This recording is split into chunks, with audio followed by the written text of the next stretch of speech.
Good morning, everyone, and welcome to another edition of the Bat-Around, the final edition of the Bat-Around. Kinda, sorta,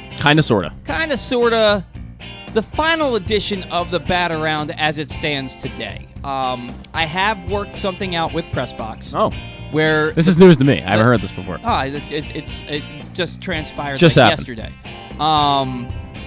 The Bat-Around will still exist in a different way. Okay. We're still working out the kinks of what it's going to look like, but it'll still be on Saturdays, not a 2-hour show. Okay. And I'm going to be doing it remotely. And that's all I'm willing to say about it right now. But I didn't want to stop doing the show. They didn't want me to stop doing the show. Sure. But we had to find a way to do it differently. Because as my career gets more and more traction, as my personal life with my daughter on the way gets closer and closer to me being a father, there's just not enough time to do everything.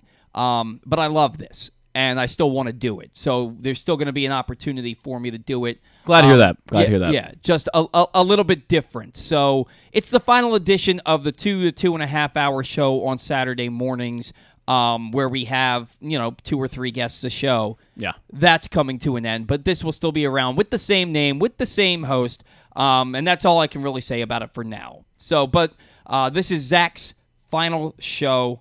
I will never see him again. Never. Today. No, I'm just gonna disappear. Well, and that's the thing, man. We're still gonna be friends. We're still gonna interact. But if you've ever worked anywhere with somebody and you become friends, and then one of you ceases to work there anymore, the friendship kind of dwindles. Not that I'm going to. It sounds like you. No, I'm kidding. No, not that I'm going to allow that to happen. But it's just a fact of life. You're sure. Well, yeah. You're down in D.C. I'm up in Harford County. You've got your own thing going on. I've got my own thing going on. We'll still talk. We'll still talk about baseball. We'll still find a way to play golf every now and again. For sure. But we've seen each other basically every weekend for 3.5 years. Yes. Right? For 4 Orioles seasons, essentially. And that's coming to an end. So it's only natural that we will become distant, but we'll always be friends. But go F yourself. So well, that's a way to say it. I am very sad for the fact that this is it for us as co-hosts. And one of the reasons that the show as it stands is coming to an end is because of the fact that, like, if Zach weren't going anywhere, we wouldn't be ending the show.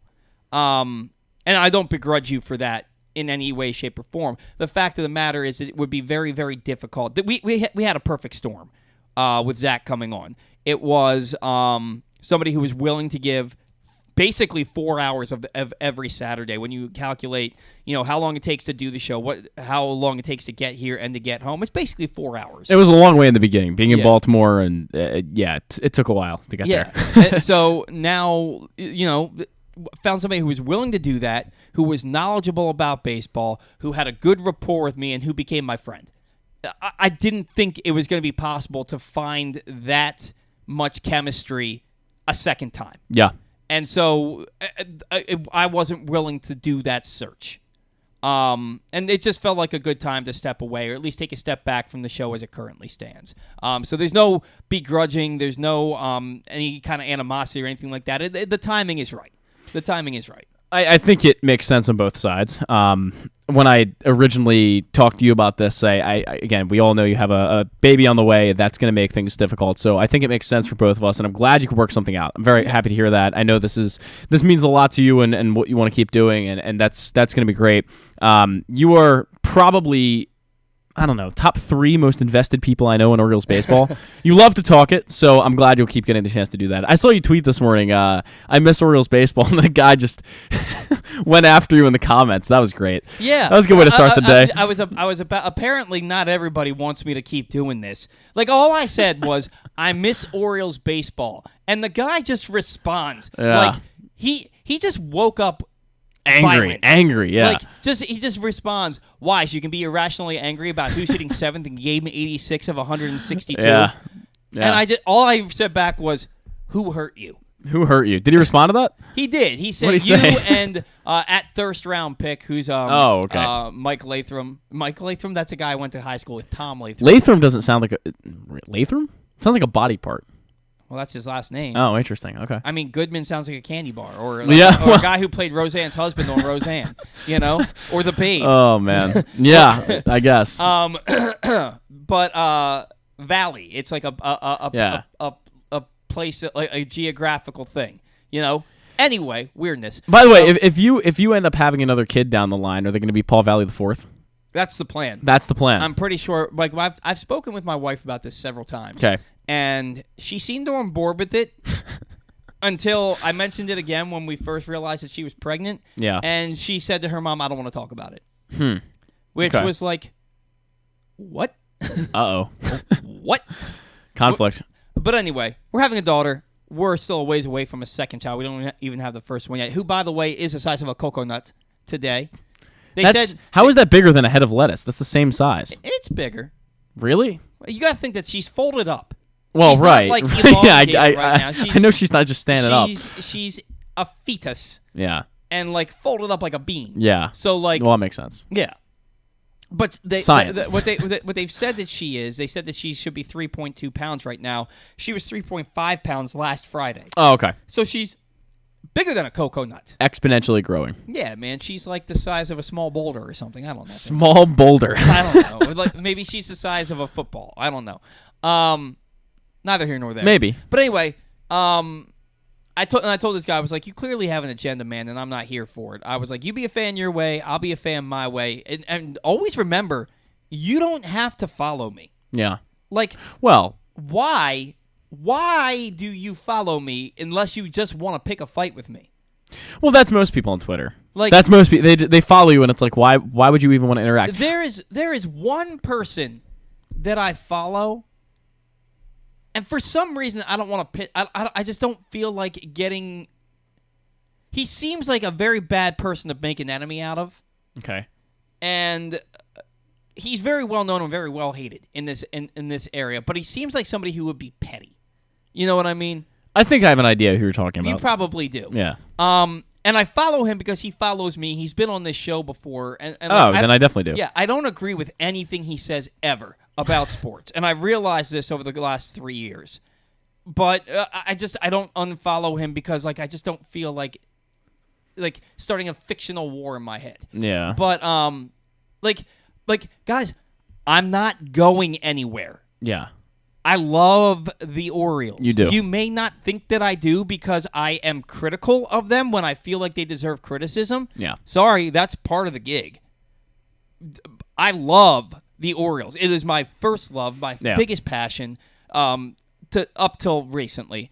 And I'm not going anywhere. I'm going to be here, and I'm going to be a fan and have an opinion forever. Well, I think you see the reaction. Hold on, I'm not done. Okay, go ahead. If you don't like it, you don't have to hear me. You don't have to see me. You don't have to listen to me or even know that I exist. There is an unfollow button. There is an unfollow Don't button. effing follow me. But if you do, STFU. Yeah. Because I'm not going to stop. You don't like it, deal with it. Well, the funniest thing to me is when you go on to a podcast on YouTube and you look at the comments and someone's like, "This is the worst podcast ever. I can't believe I'm watching this." And people that respond to it, and they're like, "Well, then why are you? Why are you here?" And then they'll find that they subscribe to the podcast or something. It's so funny. They're like, "This is the worst thing ever. I hate this." It's the same thing with NFL players or baseball players or whatever it is. They'll go, fans who follow the player will go on and go, "You're the worst thing ever. You're terrible. You can't cover to save your life." Stuff like that. So it's just Twitter. That's just Twitter. And here's the thing, man. If you're gonna attack me for simply saying I miss Orioles baseball, dude, you're miserable. It got a laugh out of me though. I gotta say. It was the most ridiculous response ever. Yeah, it was funny. You're miserable, man. That's why I said who hurt you, because I'm like, you were unhappy. It's like the guy who I'm not going to name that used to come on our show, and he does it all the time on Glenn's show too. He comes on and just trolls, and he just makes fun of people. He'll make fun of us, he'll make fun of the guests, and and I'm like, dude, you're here on a Saturday morning Mm-hmm. For what reason then? Go pick an apple, or go to a pumpkin field, or a pumpkin patch, or an apple orchard, or go see an early movie. It'd be like $6.50 instead of $15. You know what I mean? Yeah, go lay on a grassy hill and look up at the clouds, man. Find anything better to do, and it'll probably make you feel better. Yeah, because at the end of the day, man, misery loves company, and these people that choose to do this are just so unhappy, miserable, and frankly pathetic. It's like you were so unhappy with your life, and you feel like such crap about yourself that you have to try and drag anybody else down. Paul Valley sitting over here, but that's Twitter. That's just what it is. Missing Orioles baseball. Oh, let me get after him for that. Let me wake up on a Saturday morning, get out of the left side of the bed instead of the right side of the bed, and choose violence. Choose violence, yeah. I can only imagine how these people act around their bosses. Like, do they talk like this to people they work with and stuff like that? Dude, this dude's a bitch. I'm like it's the last show. Oh man, whatever. Like, let's be real about this for a second. If there's a fine, I'll pay it. There's a fine. Let's be real about this for a second. This dude would never, ever act like this in front of me. Probably and if not. he did, he wouldn't like the result. And I don't like to use the term keyboard cowboy because I think that gets thrown around a lot. But that's what he is. I like keyboard warrior more. Warrior makes more sense. Well, either way. Yeah. He's gunslinging, man. He's gunslinging. You should be gunslinging. Yeah. By going to get a Toyota Tacoma, which comes in a range of models and trim lines that you can choose to reflect your unique personality and driving habits. So check out buyatoyota.com for deals on new Tacomas from your local Toyota dealer today. Hopefully they don't get mad at me for straight up calling somebody a B word. It just came out. I'm sorry. Well, we've had people accidentally drop the F-bomb on this show. Yes, we have. So I think you've accidentally dropped the F-bomb. Not once. No? Not once. Really? You accused me of that one time. I heard it once, yeah. And we went back and checked the tape, and I did not say it. Yes, we did. I did not say Pulled out the receipts. Yeah. I have never dropped an F-bomb on any show. Not even shows that I hosted on YouTube by myself have I ever dropped an F-bomb because it makes you like there's a certain niche for that. That's not my niche. There are certain people who are established who can do that, like Barstool. I'm not that. Well, that's kind of Barstool's whole brand, though. Exactly. That's not Pressbox's brand. And that's not my brand. And up until recently, that I was trying to build my brand and be a prominent figure in sports until I realized the money just wasn't there. Look behind the fourth wall here for a second. To build your brand, you can't do it by cursing like that. So I choose not to. Orioles news. Orioles. Gunnar Henderson and Adley Rutschman, they win Silver Sluggers. Anthony Santander expectedly missed out. They're the first Orioles teammates since Chris Davis, J.J. Hardy, and Adam Jones in 2013 to win Silver Slugger awards. Only the sixth time in franchise history that the team has had multiple winners in the same year. And they've only been giving out Silver Sluggers since 1980. That's something that's shocking to me, by the way. I was doing an Immaculate Grid once, and Silver Slugger was in there, and I pulled out, like, Ted Williams, I think, and I was like, I had no idea that award was so new. Yeah. But it is. And the weird thing is it's not new because it's 43 years old, but 1980 doesn't feel like it was 43 years ago. No. I mean, I wasn't alive, but no. Neither was I. I guess you weren't either, yeah. That's how old 1980 is. Yeah. I wasn't alive, and I'm almost 40. Adley and Gunnar in lockstep together to start their careers. Adley drafted with the first pick in the first round, and Gunnar Henderson drafted with the first pick in the second round in 2019. They both make their Major League debuts in 2022. They both play their first full seasons in 2023, and both win their first Silver Sluggers in 2023. They are in lockstep. And we're going to talk with Stan a little bit about this today. You have to look at that Orioles draft as one of the most successful, and it's early, but it's looking like it could end up being one of the most successful drafts in franchise history. It's akin to it could be akin to drafting Jonathan Ogden and Ray Lewis with the first 2 picks in the Ravens franchise history. I don't know if it's that impactful, but if they both make the Hall of Fame, yeah, well, is. That's fair. And these guys are on a very good track to start their career. You look at Gunnar Henderson kind of outpacing Rutschman offensively this year, and that's probably something that 2 years ago no one would ever predicted. Adley Rutschman, number 1 overall pick, but he's a catcher. As simple as that. He's a catcher. They're different players. Like yes, they're different. Their offense is different styles. Adley's style is he's just going to get on base more. He's going to get on base more. He's going to get more base hits. Right. Gunnar's got that long. It's not long because he's got a nice compact swing. He does, but he's got that home run swing. It's very explosive, and so does Adley. But Adley's also got like that big winding uppercut. He does. You'll see it where it looks like a windmill. Yeah. When he connects, it goes. They're just Gunnar just hits the ball so damn hard. He does. He when he makes contact, it's you hear that sound resonate in the stadium. And I don't think that 28 home runs is a very good reflection of Gunnar's power. Keep in mind, I think he can have a lot more than that. He didn't get going until June. Really a month and a half after the season started, he got going. Yeah. Maybe even longer. I don't remember. But I mean, he had... When I was on the Locked On Orioles podcast with Connor Newcomb a couple of weeks ago, we were talking about it was like May 13th. Okay.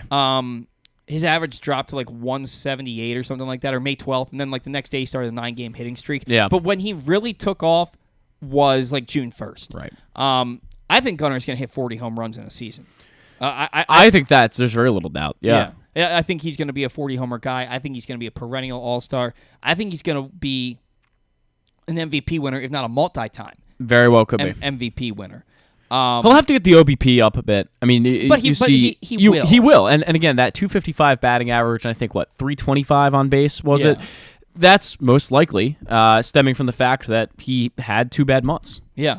Well, and the fact that, the on-base percentage was up there. He was among the leaders in walks through the first month of the season. And then, because he wasn't being aggressive at the plate. When he became more aggressive, the walks went down, but the hits, the power, the production went up. You're right. He was at 360 OBP at one point because he was walking so much, but his batting average was like 220 at that time, maybe less. It wasn't even 220, man. He didn't get over 200 to stay until like mid-June. You're right. So, I know. I love to hear it, Well, I'll say it more often then. Yeah, for the rest of this show, right? But yeah, Gunnar and Adley off to a tremendous start with their careers, and it's crazy because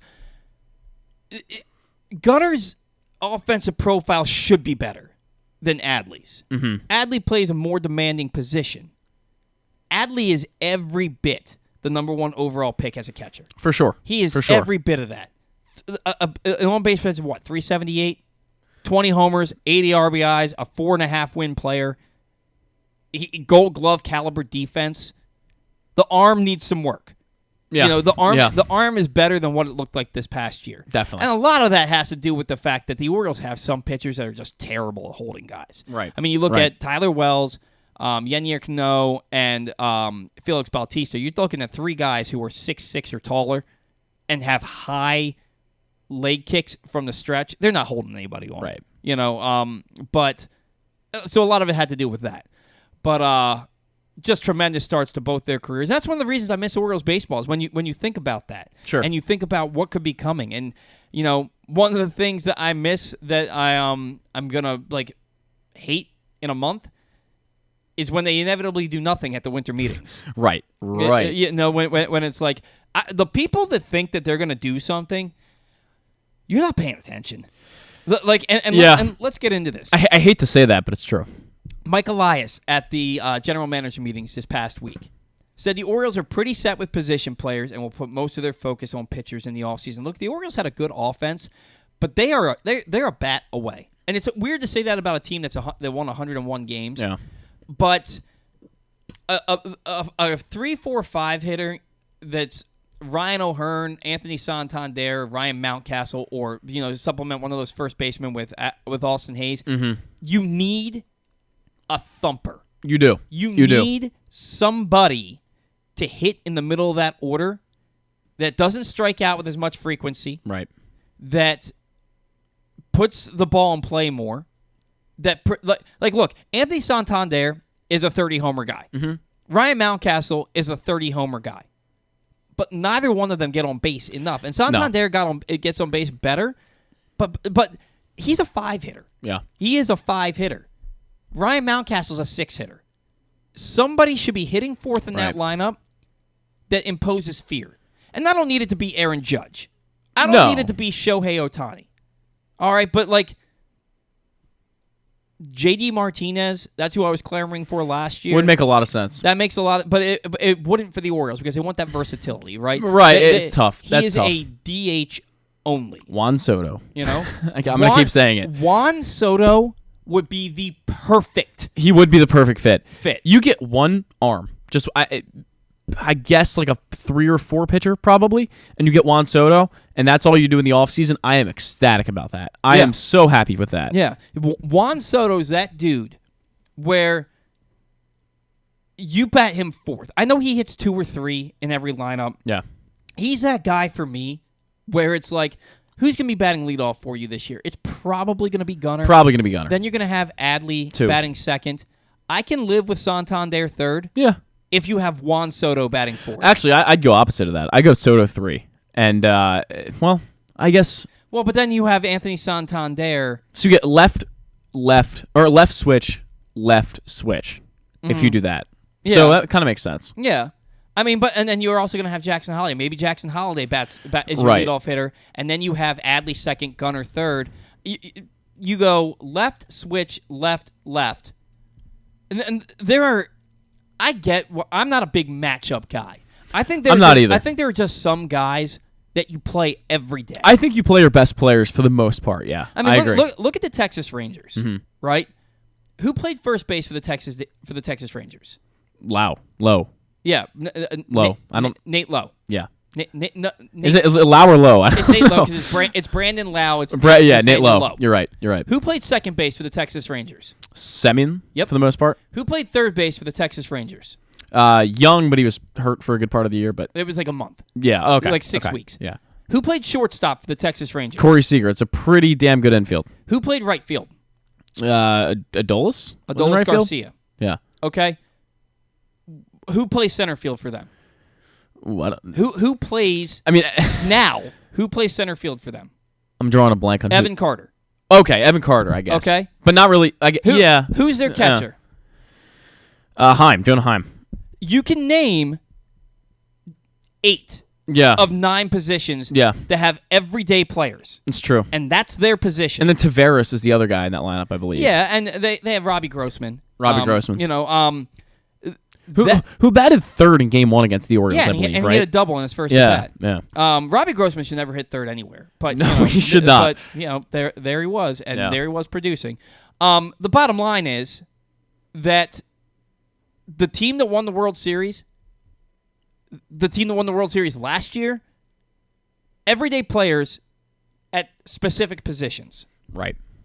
To me, look, if you want to have Jordan Westburg play second base, Gunnar play shortstop, and Joey Ortiz play third base one day, and then the next day it's Gunnar at third, Jackson Holiday at shortstop, and Westburg at second, or it's second base is Jackson Holiday's position 5 days out of 6, and on that 6th day he plays shortstop with Gunnar moving over to third and Westburg.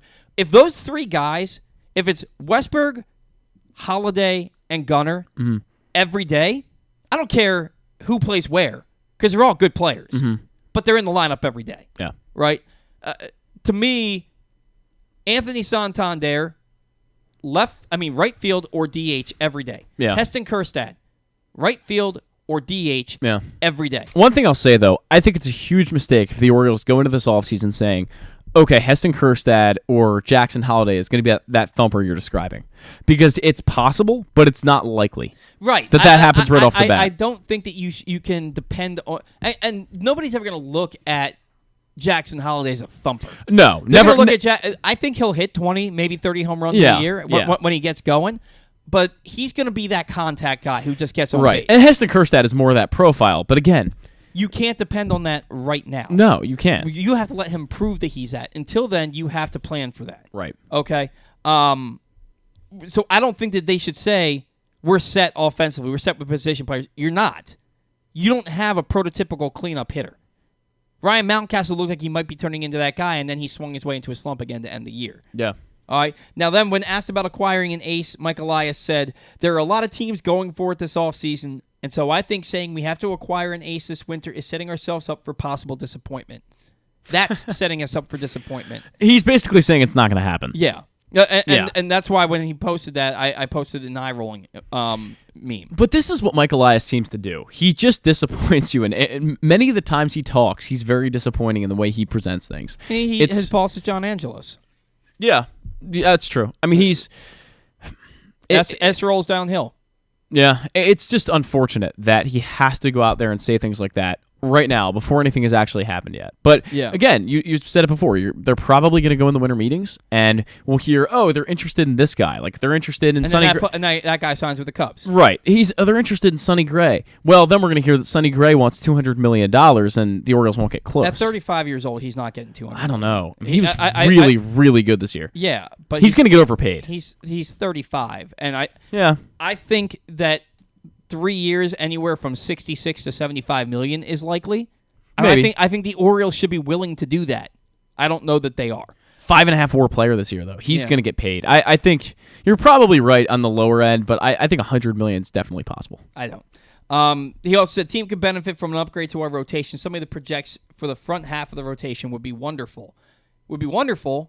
But the previous statement was saying we have to acquire an ace this winter is setting ourselves up for possible disappointment. Right. You need somebody because, look, Kyle Brash and Grayson Rodriguez, they have ace makeup. We think they're going to be really, really good for a really long time.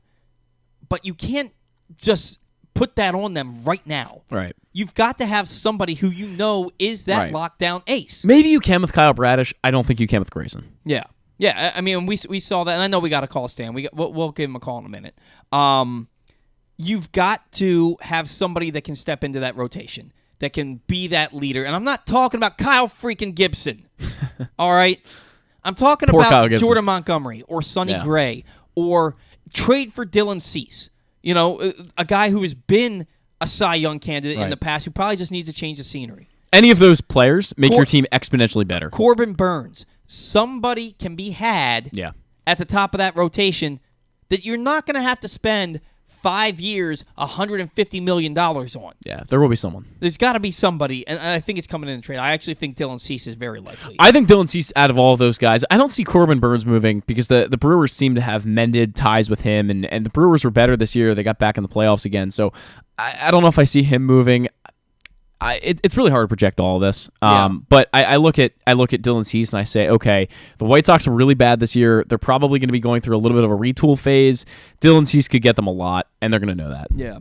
Now, Michael Elias also said they want someone with closing experience. Jake Rill, who covers the team for MLB.com, said Josh Hader is unlikely, but somebody like Aroldis Chapman, Craig Kimbrell, David Robertson, or Hector Neris could fit the bill. I don't have much faith in Craig Kimbrell at this point in his career anymore. Aroldis Chapman, I would rather cut my own head off with a butter knife than watch Aroldis Chapman pitch for my team because he is a piece of human garbage. A butter knife. David Robertson, I wouldn't mind him. He's effective. Hector Neris, I don't know anything about him. No, I don't either. I don't know. David Robertson, though, played on a lot of competitive Mets teams and other franchises. Phillies, Yankees, White Sox. He's been that guy. He's been competitive baseball for a while. He came back too early from Tommy John surgery and was ineffective, and I think he ended up pitching overseas for a little bit. Maybe. And then he came back and was really effective again when he had the appropriate time to recover. That seems like an Orioles move to me. Yeah. That seems like an Orioles move. Aroldis Chapman, I don't think that's happening. I would hate it. I would root for an injury. Yeah. I don't just want a bad guy. I don't want to cheer against anybody on the Orioles. I would have to root for an injury for him, so I just wouldn't have to watch him pitch. Because I would hate to have him come in a situation to hold a lead and have to sit there wanting him to do good. Right. Because I hate him. Right. With a passion. Yeah. Not a good guy. Call Stan. Today's show brought to you by the Tyus Bowser Show, which is back for Season 3. Hopefully Tyus Bowser's back soon. Tyus and his special guest will join Glenn and Rita all over town throughout the season, giving you the chance to get the inside scoop and rub elbows with your favorite players. The Tyus Bowser Show is a partnership of Pressbox and Great Eights Memorabilia and is brought to you by Superbook Sports, AJ Michaels, and HelpMyGamblingProblem.org. For more information, visit PressBoxOnline.com/Bowser. Next Tyus Bowser Show is next Tuesday, November 21st at Mother's North Grill in Timonium, because this Tuesday is the 14th, so it's the following Tuesday. Joining us now for his weekly segment, he is Stan the Fan. Charles. Stan, good morning. How are you? Good morning, Paul. How are you doing? Doing well. Off to a rousing start here today. Orioles in the news. They have 2 Silver Slugger Award winners, Stan, and this is kind of what we projected last week. Gunnar Henderson wins it for the utility position. Adley Rutschman wins it for catchers. Of course, as we assumed, Anthony Santander falling short for the outfielders. And you look at this, Stan, and you look at the beginning of the... So Hunter Henderson won it as a utility player. Who was the third baseman or shortstop? I don't know. I didn't pay attention to who won it. But he was the utility candidate and he won it. Okay. Yeah, I think that he was going up against was it Brandon Drury? Seager short probably. I would imagine that Seager won it at short and that Marcus Semien won it at second base. And I maybe Rafael Devers at third base, I'd imagine. Okay. But with Adley and Gunnar, Stan, they both were drafted back-to-back for the Orioles in 2019. They both debuted in 2020. They both win Silver Sluggers in their first full seasons in 2023. It's still really early to say. They have a long career ahead of both of them, hopefully. But could 2019 be one of the greatest drafts in franchise history when you look at the career paths of both of these players? Well, I think it stands out as an incredible draft. I mean, it very reminiscent of what Ozzie Newsome did when he got Jonathan Ogden and Ray Lewis. It's very similar to that. So I don't think there's any question. I don't think it's too early to project that it's one of the greatest drafts, if not the greatest draft in club history. Now, Stan, do you think that with regards to Gunnar, we thought he might be a candidate for the Gold Glove for the utility. He wasn't. We thought that he was nominated and then won the Silver Slugger as a utility player. Started 68 games at third base, 64 games at shortstop this past season. Do you think that Gunnar has earned the right to be an everyday player at one position, or do you think that the Orioles are going to continue to covet that versatility and move him around the diamond? I think... I've talked to Brandon Hyde on the record a couple times, and I think he still is very intrigued with Jorge Mateo, but I don't think Mateo comes in as somebody that's going to play every day somewhere. So I would think, and I don't think Ramon Urias will be back on the club. Mm-hmm. So I think Gunnar most likely will pencil in probably more like 100 to 110 games at short and, 45, 50 at third base, something like that. That's what I'm looking at. And I think that would be fitting, especially when you have, you're going to have 3 shortstops potentially on your roster as early as opening day when you look at, and 4 if you still have Mateo, but when you look at Gunnar Henderson, Jordan Westberg, and Jackson Holliday, and then you might have your utility guy as Joey Ortiz. You're going to have a lot of guys that can play shortstop and a lot of guys that can play all 3 of those positions. I still think I think Gunnar has earned the right to be your everyday shortstop and move around a little bit, like you just said. I think I agree with you on that one, Stan. Now, you mentioned Jorge Mateo. You mentioned Ramon Urias. The Orioles have a number of arbitration-eligible players, depending on how they view it. It could be anywhere from 14 to 17. We know the guys who are most likely going to be tendered contracts, but there's about 7 players that could potentially be on the bubble. First and foremost, Jorge Mateo and Ramon Urias. Mateo is slated to earn $2.9 million in arbitration this year. Ramon Urias, $2 million. You seem to think Mateo will be back, but Urias will not. That's my gut feeling right at this point. And with Mateo, I guess the defense, the speed, and the ability to hit left-handers as well as he did, are those the main factors for him? Yeah, I think he's still, despite his lack of proficiency at hitting against both hands. I think he's a difference maker when he gets into ball games. Mm-hmm. I mean, Brandon was quoted a couple times in questions that I asked of him by saying, all I know is the guy gets on base, he scores. That's true. He And does. There aren't a lot of people. You don't say that as valuable as Ramon Urias has been for the past couple of years. You wouldn't say that about him. So I think he's a difference maker, and I think we'll probably see a little bit more of him perhaps in the outfield as time goes on. You took the words right out of my mouth. Do you anticipate them getting him more work in the outfield in spring training, and do you anticipate them having him improve his bunting skills? Because I think it's a talent that he lacks that he really needs to have in his arsenal considering his speed.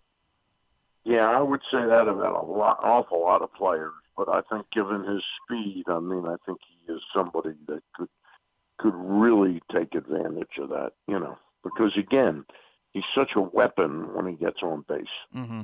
He absolutely and is. Again, when I watched the Arizona Diamondbacks, despite the fact they lost the World Series in 5 games, it harkened back, and we probably talked about this last week. It harkened back to what was so fun and productive about the team in 22 was they just absolutely controlled they controlled games with their speed.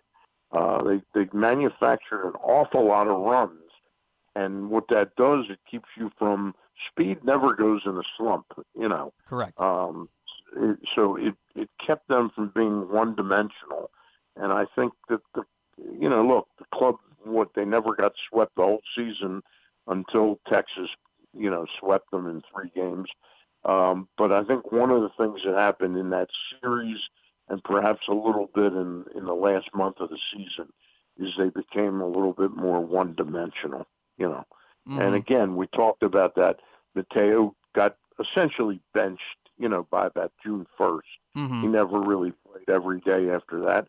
And Mullins' 2 injuries kept him from being disruptive on the base paths, because first of all, he wasn't having that great a season and getting on base, and he was hurt twice. So the club went from being this multi-dimensional offensive team to being sort of like keep them in the ballpark and you can beat them. Mm-hmm. Yeah, exactly. And so it's certainly something that I would like to see the Orioles take more advantage of, is using that speed to their advantage in the coming years. Gunner's got speed to steal bases. Jackson Holliday does. Mateo, Mullins, and hopefully they have. And let's not forget that Jordan Westburg has sneaky good speed too. He's a 20 stolen base guy in the minor leagues.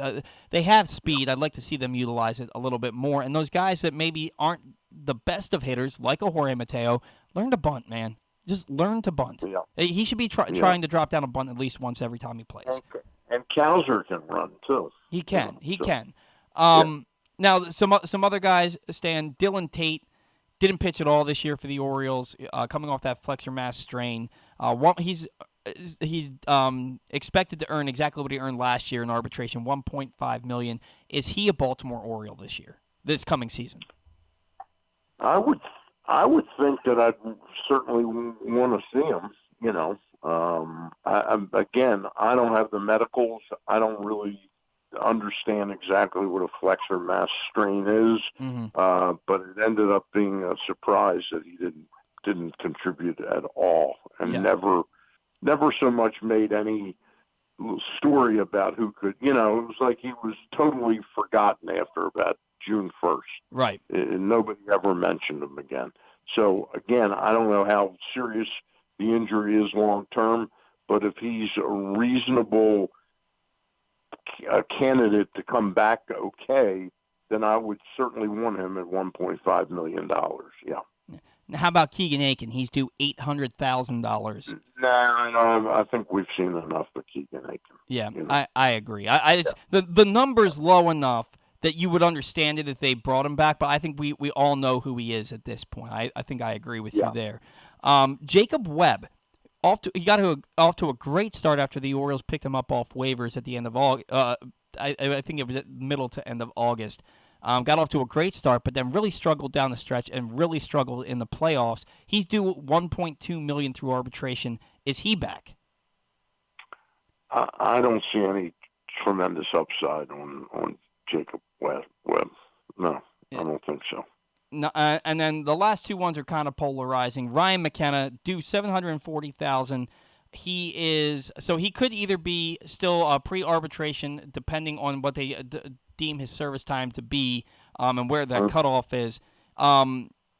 He's a good fourth outfielder for the Orioles, but I feel like there's better candidates at this point in time to be their fourth outfielder. In my opinion, the speed, he doesn't utilize the speed enough, and the defense in the outfield is adequate, but not where I think a fourth outfielder should be. Ryan McKenna, is he an Oriole in 2024? He's a little bit of an interesting call because it really boils down to if they end up keeping all three of Santander, Mullins, and Hayes, I don't see any way that McKenna is on this team. But if they say they traded Santander, that might open up a slot for McKenna to be, fourth or fifth outfielder. And then let's talk about Santander here. He's the reason I feel like he's a guy who should be on the Orioles, but he's due $12.7 million. And I don't think they're going to extend him. I'd like to see them extend him. I think he's worth a 3-year, $45 million contract, but he's in the final year of arbitration. He will be a free agent at the end of 2024. And again, he's due $12.7 million this year, stand through arbitration. Do you anticipate them? I think they're going to pick up his number, but do you anticipate him running down that orange carpet on opening day? I have some real questions whether he does or not. I like the guy a lot. I think he's a real leader in that clubhouse, and I think he also sort of puts his money where his mouth is by being a leader on the field. But I just have a feeling that they're, with the combination of the salary and the fact that I don't see them extending him. So I think he's a prime trade candidate. Yeah. I think he's very attractive. And when you have that glut of prospects like Norby and Ortiz and several others, you wonder if a really nice, attractive package for somebody wouldn't be Santander and Norby, Santander and Ortiz, and you could really maybe get a pitcher and a bullpen arm out of something like that. Who would you think would be an ideal trade candidate? And if this is too off the cuff here or too spur of the moment, that's okay. An ideal trade partner for the Orioles if they were to package somebody like Santander and one of those infield prospects like you suggested to bring in a starting pitcher and a reliever. I saw people and nobody there's like an official person talking about trading with the Brewers to get Corbin Burns and Devin Williams. I think you'd have to give up too much, but is there an idea in your mind of what a trade could look like involving a package like that? I certainly think Burns is an attractive candidate, but then you're back in that boat of how much are you willing to spend for Corbin Burns? That's why I go back to the Marlins and somebody like a Jesus Luzardo. I haven't really dug into it that deeply yet, but I think there's somebody out there, that the Orioles could pick up, a package somewhere. Yeah, I think that the Orioles are more likely to acquire a legitimate starting pitcher via trade. I think they'd be more likely to sign a back-end reliever in free agency. Not a Josh Hader, but I think there would be arms out there that they could have. I think a pitcher's coming more than likely as part of a trade. I'll give you one name of a free agent pitcher, a relief pitcher. It's this guy, and I'm always, when they pick up somebody, I'm talking about Tampa Bay. Whenever they pick up somebody, I go, boy, they must see something in him. And they picked up this guy, Robert Stevenson, last year, and he's a free agent. He's not a kid. I thought he was younger when they picked him up. He's 31 years old. But then you look at his body of work isn't that great, but you look at his year in Cincinnati where he had like about 52 innings and he struck out about 74 guys. Mm-hmm. And then the following year, last year, I think he pitched 61 innings and struck out like 80 some guys. He's an interesting guy that a team might take a 3-year shot at, and I don't think Tampa's going to do it, but he might command.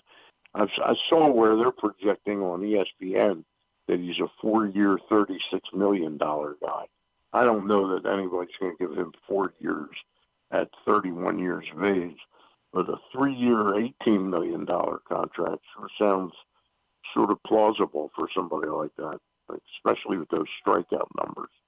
What was the player's name again? Robert Stevenson. Robert Stevenson. Okay. Stephson. Steven. Enson. Steph Stevenson. Gotcha. Yeah, I mean, somebody with prolific strikeout numbers like that. 4 years, $36 million. You there? Yeah. Can you hear me? Did we lose you? Hello? You're breaking up. I'm not hearing you. Stan, would you like me to give you a call back? Can you hear us? No, can you hear me? Yes. Yeah, loud and clear. Loud and clear. Okay. All right, good. All right. Yeah, so Robert Stevenson, those numbers, not Trust a bad. Me, somebody's going to pay him significant dollars. Trust me. Yeah, I mean, and he's a pretty interesting guy. Yeah, he's had success each of the last 3 to 4 years. Well, 2020 he wasn't very good, but the 3 years around that, his last 3 full seasons, but he's been a solid relief pitcher. It's a guy that would definitely be worth taking a look at for sure. Now, that's a market that the Orioles haven't really been willing to really spend. Is spending $5-6 million, but I think the bullpen is while I think we have the candidates on hand to make do. They need to do better than make do. They need sort of a Stevenson and a comeback by Tate if they sign him to really strengthen that bullpen to be deep enough to make the run that we hope they'll make coming in the next season. Absolutely, I think interesting guy for me would have been Trevor May with Oakland, but he's announced his retirement. Oh, so wow! I guess he's answered the question. Yeah. Yeah. Wow. Yeah, he announced it about 3 weeks ago, and he had a fantastic parting shot at the owner of the Oakland A's. Really torn to pieces. Yeah. Which he deserves to be torn to pieces. Absolutely, he does. I agree with you, man. I thought he pitched a lot longer than that, 9 years. Yeah. I mean, I guess when he's ready, when you're ready to call it quits, you're ready to call it quits. Yeah. I mean, he didn't make it very early. I think he had a couple of injury seasons. I think there was probably a Tommy John in there or something, but his body of work was pretty interesting, and I thought he would have been an interesting guy for the Orioles. Yeah, really solid reliever. Had 21 saves and a 3.28 ERA this past season. Yep. That would have been somebody who would have been worth taking a look at. I think we can all agree that that the Orioles can't go into 2024 without a replacement for Felix Bautista. You're never fully going to replace him, but you have to have somebody that can at least do the job and give you confidence they can do the job more often than not. Yeah, the reason I like somebody like a Stevenson on a multi-year contract is they need somebody that can establish themselves and their own identity this year. But let's be honest, we don't know what is on the other side of a comeback of Felix Bautista. Right. Yeah. How much he could struggle in a first year back with release points and just that his arm is, anatomically different. So it's, to just assume that all we have to do is get by 1 year.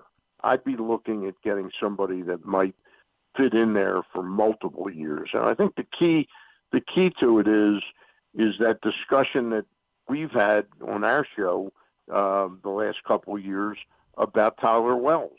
If the club needs to make a determination as they go into free agency.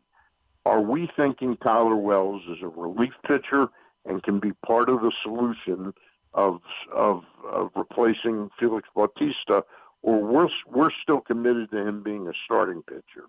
And I'll respect whatever Mike Elias comes up with, but they can't go into spring training next year sort of dipping their toes in both camps. You know what I mean? Because the time to replace Bautista for at least one season is going to be up by spring training. You need to make that determination now. Yeah. And I think it's very important.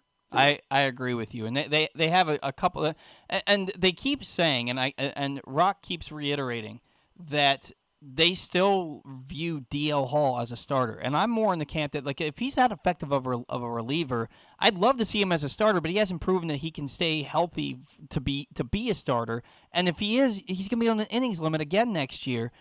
You've got to make that determination. What are you going to do with Tyler Wells? That determination, in my opinion, that determination's been made. There's no question which side. You know, I've been preaching this for 3 years. Yeah, absolutely. And I'm not patting myself on the back. It's just, to me, it's as obvious as the nose on my face.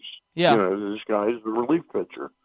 And I think the taste he had of major league success last year has got him much more willing and accepting of that. He'd rather be pitching in important games for the Baltimore Orioles in 2024 than working his way back to an innings situation that's palpable at the major league level as a starter. And I don't think it's ever going to happen. Yeah, I'm starting to be in that camp myself. The arm is intriguing enough for me that if they did it, I'd understand it. But he proved his worth as a reliever last year. I think you're undoubtedly wasting time if you throw him out there as anything but a reliever. You saw what he can do, and in the playoff game, I think it was game 1 and game 3. I think he looked great in both, and that to me shows that he could possibly be something like a big game pitcher and a late inning pitcher, and like that. That's a thing you shouldn't mess around with. I agree. So Stan, I think you've got essentially an Andrew Miller-like pitcher, that could really pay you huge dividends, Yeah. So, he's as a relief pitcher, he's a guy who helps win you games. As a starting pitcher, he's a guy who's on an innings limit, who probably starts at AAA again, and you have to monitor him all year. And if he can only give you 4 or 5 innings a start, what are you even doing at this point? Yeah, so. And then he can break down from, which I'll be honest, guys, that's what I preached. I felt like I was the only guy in town saying this, but that's why I saw Wells as a relief pitcher, is not because he couldn't be an effective starter.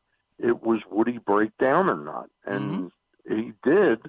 And again, he's not 22 years old. He's like 28 years old this year. Yep. So I would take a, I wouldn't look a gift horse in the mouth. I think you got a great 1-2 punch there in Wells and Hall to start replacing Bautista.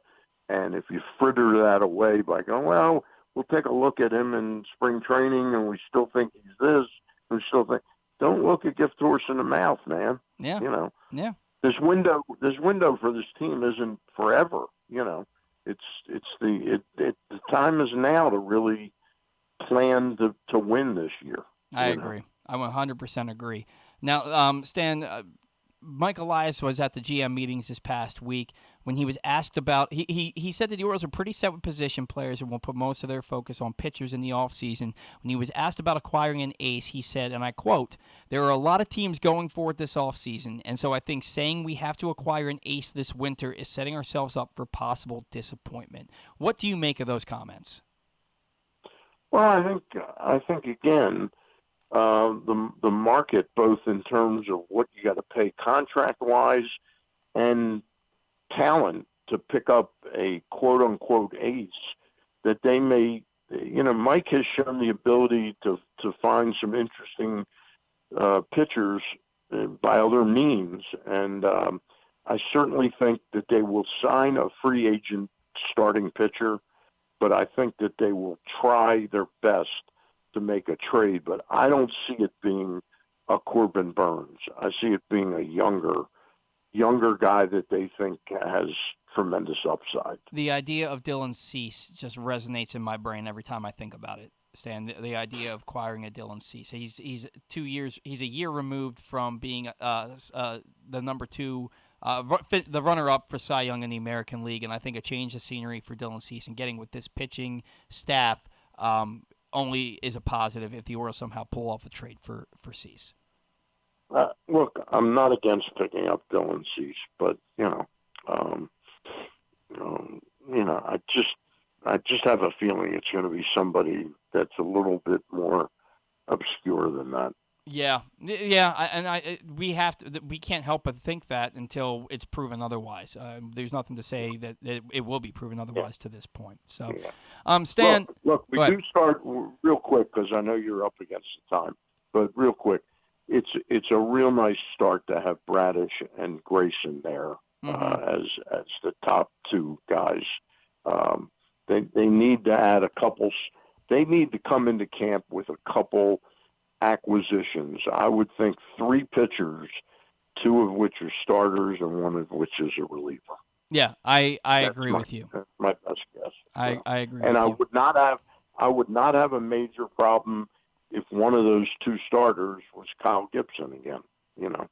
I'm not talking about a long-term contract, but they could come up with some way to compensate him a little bit for a 15-win season, and it was 1 year at $12 million, with maybe an option buyout, the million or $1.5 million, something like that. He certainly was more than serviceable last year, and fit in nicely in that clubhouse. Yeah, I think that the Orioles are definitely going to kick the tires on that, and I think it's more likely than a lot of people would think that it would be to see a reunion. I think at his point in his career, knowing what the defense can do here and knowing where the mindset is for pitching, how they can help him, I think he liked it here an awful lot. Look, if somebody blows him away, if the Dodgers sort of want to solidify their back end of the rotation and give him 3 years, $36 million or something like that, he's gone. But if he's looking around and all things are equal and it's $1 million less to be an Oriole, I think he takes it for 1 year. Yeah, I could see that scenario playing out very much so, Stan. Stan, before we let you go, this is our final Bat Around show as it currently stands. And at the risk of getting emotional here, I want to say thank you. You gave me an opportunity. You brought me in as your producer on this show in December of 2019. When COVID hit, you were willing to hand over the reins of hosting duties to me, and that's not small. You gave me an opportunity for 4 Orioles seasons to speak to the masses on a weekly basis, and I'm eternally grateful to you for that. You've helped me live a dream of working in sports, hosting my own show, and getting paid to do so. Thank you so much for the opportunity and for giving me the ability to do this show for as long as we have. 4 years is hard to do in this industry, and you let that happen. Thank you so much for everything, Stan. I'm very proud. I'm very proud of the work you've done. You really are passionate about the Orioles and about baseball. And you and Zach created a really nice team for these past 3 years. I think it's been that you guys have been together. I wish you nothing but the best. I'm really happy you found a woman to partner with, and I understand there might be a little kid on the way. Yep, so. In the next probably about 8 or 9 weeks we're looking at. So super excited. Thank you so much, Stan. You had to make some tough personal decisions, and you made the right ones for the long term. Okay. I appreciate you saying so much. Thank you as well, Stan. What do you got coming up for us, Stan? Zach, I'll talk to you. Monday, I got Ross and Luke, and then I'm talking. We're going to tape one. We don't often tape. We usually go live. But because of the Bowser show and some other scheduling things, I've got John Eisenberg is on with a new book called The Rocket Men, about the history of black quarterbacks in the National Football League. We will certainly look forward to that. Stan, thank you so much. You have a great weekend. All right. Okay, you too. Bye. That was Stan the Fan, Charles, who continues his weekly baseball shows throughout the playoffs and off-season. Every Monday, Stan is joined by former Orioles pitcher Ross Grimsley and Press Box's managing editor Luke Jackson to break down the latest with the Birds. Every Thursday night, Stan will chat with a different newsmaker from the world of sports. This week, Stan caught up with Baltimore Banner sports editor Chris Corman. You can watch the shows live at facebook.com/pressbox or find them the next day at pressboxonline.com/video and youtube.com/pressboxonline. We got to catch a break. When we come back in, Zach's going to sound off, and Ryan Blake will join us in studio for the 11 o'clock hour. That and more next on the Bat-Around. Why bet with the big boys this football season? Instead, try your hand with the local book, Superbook Sports, this fall. Superbook Sports is the book next door. Just a dedicated team of the best odds makers in Las Vegas, making sure you get the best prices and parlays anywhere. And now, Superbook will give you a bonus of up to $250 when you sign up and wager on the same day and use the promo code PRESSBOX23. So bet with the best and use promo code PRESSBOX23 this football season with Superbook Sports. Visit superbook.com for terms and conditions. Gambling problem? Call 1-800-GAMBLER. Make the most out of every day in your Toyota RAV4. Available in hybrid or gas-only models. A RAV4 can get you where you want to go in style. Check out buyatoyota.com for deals on new RAV4s from your local Toyota dealer today. The latest edition of Press Box is available now. On the cover, Todd Karpovich profiles the Orioles survivors, Anthony Santander, Austin Hayes, Cedric Mullins, and Ryan Mountcastle, who all came from the previous regime but stuck through tough times to be key pieces in guiding the franchise back to prominence. Also inside, we remember the iconic Brooks Robinson with tributes from Jim Henneman and myself, Stan the Fan Charles, and a trip down memory lane to remember the most significant moments of his career. Plus, we meet players from college basketball programs around the state. Press Box is available for free at over 500 area locations, including 60 Royal Farm stores, and you can always find the entire edition, as well as the best daily coverage of the Orioles, Ravens, and Terps at PressBoxOnline.com. 6 chicken tenders made from fresh, never frozen Royal Farms world-famous chicken, a family-sized order of Western fries, honey mustard dipping sauce, and a 2-liter bottle of Dr. Pepper. It's Royal Farms' new Tucker's Tenders Meal. It's Justin Tucker's favorite, and at only $19.99, it'll be your favorite meal too. The new Tucker's Tenders Meal, available only at Royal Farms. Now you can kick back, relax, and eat like a champion. Real fresh, real fast, Royal Farms.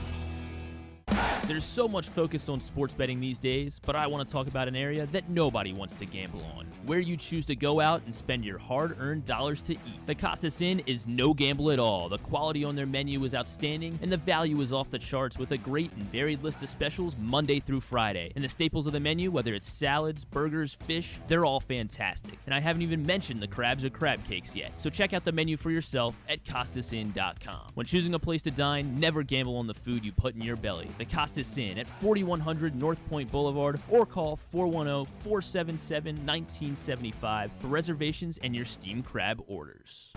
Visit Harford County. Gear up for the holidays by supporting local with Small Business Saturday on November 25th. Take in the dazzling sights of the season with a Ladue Christmas at Ladue Topiary Gardens. Enjoy holiday lights, sing along to holiday songs, reserve a carriage ride, and sit on Santa's lap in Bel Air's Winter Wonderland, happening every Saturday from November 25th until December 16th. Nothing sparks that holiday joy quite like a festive parade. Head to visitharford.com and click on Events to see the full list of parades and so much more. In Maryland, you're welcome. What company has the expertise to make your home healthier by purifying your air and killing all viruses, allergens, and bacteria? A.J. Michaels, Heating and Air Conditioning in Baltimore and Annapolis, ajmichaels.com.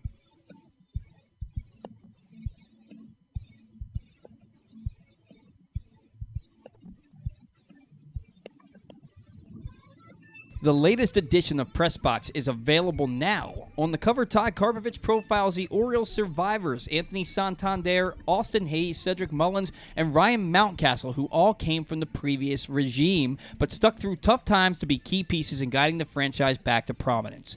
Also inside, we remember the iconic Brooks Robinson with tributes from Jim Henneman and Stan the Fan Charles, and a trip down memory lane to remember the most significant moments of Brooks' career. Plus, we meet players from all of college basketball programs around the state. PressBox is available for free at over 500 area locations, including 60 Royal Farm stores, and you can always find the entire edition as well as the best daily coverage of the Orioles, Ravens, and Terps at PressBoxOnline.com.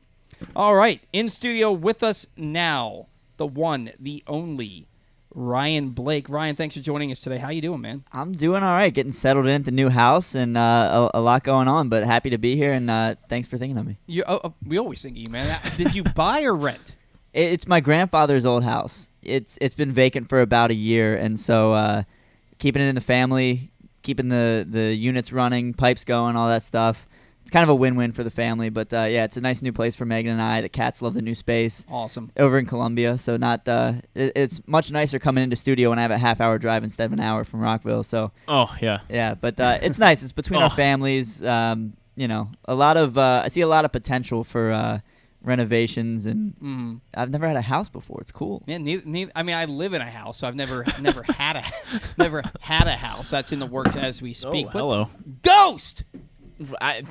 These are worms. Like, these are freeze-dried worms that just dropped on me. That's concerning. They do a lot of punishments with worms on Glenn Clark Radio. I don't know why, but I used to buy those things all the time, but they were actually for pets. Yeah. I believe that they are. But well, there's also a come and go koozie, a can of Old Bay here, Bean Boozled. There's some wild stuff over here. I don't know why. Dude wipes. Dumpkin Spice Dude Oh, Wipes. Oh, wow. They're pumpkin-scented dude wipes. Must be new. I was like, I could use some wipes. And they leave us a lot of stuff in the studio that gets untouched. Yeah. So it's like, here's a shirt. Cool.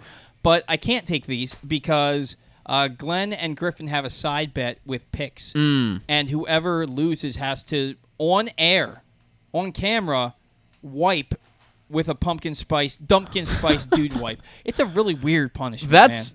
Wow. Really weird punishment. There's a lot of weird stuff that's happened on Glenn's show before. That's the weirdest. Undoubtedly. I had to eat watermelon, a whole half of a watermelon, like a half a watermelon covered in mustard. That's awful. Oh, no. Oh, my God. That can't... do you remember the Jeremy Kahn show, though, where they just got absolutely hammered? Yeah. Like, they got... I've never seen anything like Glenn that before told me, on air. Like, he said it. He's told it on air a few times how many times he threw up and how Oh my God, he had to stay in studio till like 6 o'clock that night and to like sleep on the couch. And if you haven't seen that, try to find it. I don't know when it was. Probably like 2021 or something. Like, they actually... Glenn might have had like 18 shots. Yeah. It was ridiculous. Yeah. It was a year before I was a producer, and Glenn talked about it a number of times on the show. Jeremy jumped into our weekly picks for football late, and the person who's in last place, I can't remember what the punishment is. The punishment last year I think was worse, but this one's not great. And Jeremy, because he jumped in late, he can still lose if he has the least amount of wins. But the person who has been in it all season and has the second least amount of wins has to go to a Creed concert. Oh, that's fine though. Yeah, that's a good punishment. Yeah, Are they going for free? I would try to lose. I think you got to buy your. Well, somebody accused me of trying to lose. I went 1-8 last week in picks. It was brutal.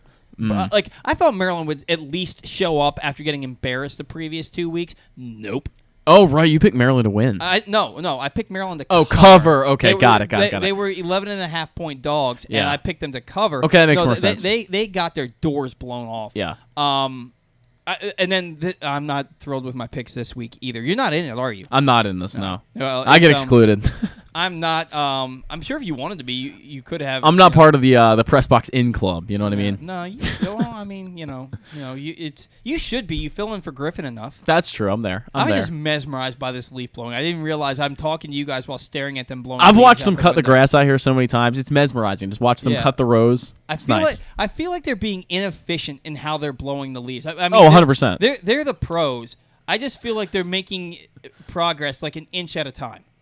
Well, there was also a couple of minutes where they were blowing them straight into those brushy Glad to know we've all been areas. watching this. And I was like, I thought they might leave them there, and then they decided to walk through the brush and blow it out of there. I like the backpack ones though. That's cool. Like that's just you're a cool guy if you've got a backpack leaf blower. You know what's funny, man? They have this thing on TikTok. It's this guy. It's Dude News. Okay. And it's like somebody will pick up a block of ice out of like a barrel that's outside, and they're like, "This is what are you gonna do with that? Where is he? Oh, is he gonna drop it on? Oh my God, he's gonna drop it on the ground." And then like he drops it, and like yeah. Or somebody like picks up a rock and throws it down a hill, and they're like, it's still going, and you're just watching it. And we totally could have just done a Dude News episode on the three of us studying these guys out here using their leaf blowers. And I think it's because all of us want to do this. I think we all I would want go out there and do to that. grab these leaf blowers and just go blow the crap out of some leaves. Can I just say something real quick? You talk about lack of efficiency. They're still right about at the same place they were when we started this discussion. Exactly. That's true, but they're doing a good job. Like you see the They're not leaving anything behind. Right. Like the bed around the tree with the mulch looks pretty good right now. Yeah. Very leafless. They're leafless in Baltimore. I mean the progress they're making, I guess, because if they went at it full bore, those leaves would be everywhere. So they have to do it in the manner that they're doing it. It just seemed like lack of efficiency. Where are they going to put them though? Like, what are they blowing them out of the parking lot and then just putting them on a tarp or something? They're gonna bag them. They imagine they just blew them all into the parking lot. We go out, the leaves are all over our cars. Right. They might have one of those things on the truck that like sucks them all in and maybe together. Maybe that'd be cool. Maybe they make mulch out of it. I don't know. Yeah. I don't know. This is a cool way to spend our last. I should have turned the cameras around to show everyone what was happening. Yeah, I mean, you still could, man. I still could. I don't know if these guys want to be on camera, but they've stopped. Well, you can't see their faces. No. All you have to do is show the end of the leaf blower blowing the leaves. We can just plug their lawn service company, whatever it is. Yeah, it's neon green hoodie. Neon green hoodie. That's our neon green hoodie. Oh, we blow glove your leaves. fell out of his pocket. He noticed it. He's good. Dude News. All right, so Ryan's joining us in studio because Ryan is our main fill-in when one of us has to miss a show, and the show's coming to an end. What Ryan doesn't know is that the show isn't exactly coming to an end. We have worked it out with Pressbox that I will be doing a show remotely, but it's not going to be quite the same. We're not going to have weekly guests. It's not going to be 2 hours, and the determination is still being made whether it's going to be an everyday co-host with me or if it's going to be a different guest each week. So that's something that we're gonna work out. But nice. it is in the works, so we're ironing out some of the wrinkles in it. But I'll still be around with the name of the show being the Bat Around. It's just a little bit different of a format, and I'm not required to come to the show to the studio every week. I can do it from home. Which is going to work out well. Wife's on board with it, so nice. Happy that I still get to stick around in some capacity. So very excited for that. We want to do a little bit of Orioles banter here today, and it's one of the main reasons that we, aside from him being our main fill-in and being as much a part of the show as anybody else, we wanted to do Orioles banter with Ryan in studio today, being our last show and Zach's full last show. Orioles arbitration, they have a number of guys up for arbitration depending on when the cutoff is for service time this year. They could have 14 to 17 players eligible for arbitration. They've also got to add some guys to their 40-man if they want to protect them from the Rule 5. And we want to make some bold predictions for the off season. Let's start with arbitration because that's the first thing I have in my notes here. I think we can go through the guys that we think are definitely going to get receive arbitration, be tender contracts. Danny Coulombe, he's expected to make $2.2 million in arbitration. I think that's a no-brainer, right? I think it has to be for sure. Yeah, and then John Means expected to make $5.93 million. He's slotted in as your number 3 starter. That's a given. Ryan O'Hearn, he had enough of a good year that at $3 million, it's kind of a steal. Yeah, Ryan's still watching the leaves. I can just laugh. Yeah, sorry. I'm facing that way. It's kind of hard not to. I looked over there. Anyway, Ryan disassociating and just watching leaves fly. I think O'Hearn did enough. I think O'Hearn did enough. Yeah. I also think he's a prime candidate to take a step back. Yeah, I agree with that. Kind of like Steve Pierce in 2015. Bud Norris definitely in 2015. But he was good enough that you want to try to think that he'll replicate it. And so, I think you have to give him the arbitration deal. I firmly agree. Cedric Mullins, I think that's a no-brainer. $6.4 million for a former 30-30 All-Star player who, let's be real, he was having a really good year until he got hurt.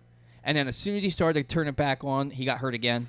And I think that if they can keep him healthy, he'll have a nice bounce-back year next year. I agree with that. He finished the season so poorly, especially in the playoffs. Yeah. What was it? He was something like 2 for 47. That sounds right. To end the season, regular season and playoffs combined. Yeah, it was Not rough. good. Yeah. Austin Hayes, $6.1 million. I think he's back. I think they offered it to him because $6.1 million for a guy who's going to hit 270 with 15 to 20 home runs, close to 40 doubles. Yeah. Who has learned how to play that left field wall better than anybody else. I think that he's too valuable to not offer arbitration. Yeah. Well, I think either there's a good chance. I would say like 50% at least that either Mullins or Hayes is moved in the offseason. I think there's a good chance. You think so? Yeah, I do. What about you, Ryan? I don't think you're. I mean, Mullins was a 30-30 guy 2 years ago. I don't think you're cutting ties with that just yet. And you're not going to non-tender a guy who was just an all-star. Yeah. I don't see it. I'm not saying they're going to non-tender him. I think they could pay him that and then just trade him down the line. I think Austin Hayes would be the more likely guy He because was a you're Gold Glove finalist too, wasn't he? I think you're really selling high with selling high with Austin Hayes at this point. Well, but here's the thing. I think that they tender him. If you're going to get rid of him, you still tender him a contract. No, that's what I'm saying. Yeah. You tender him a contract and then you trade him. Right. The question here is, unless they're trading for Juan Soto, the question here is, who's ready to go play left field? I heard all this stuff about how great a defender Colton Cowser was, and I thought that his defense was lacking. I think he takes circuitous routes to the baseball. Yeah. And the bat certainly did not play. He never got confident at the plate. And after 5 weeks of him striking out a lot, he was sent back down to the minors and then lost 30 points in his batting average when he went back down to AAA.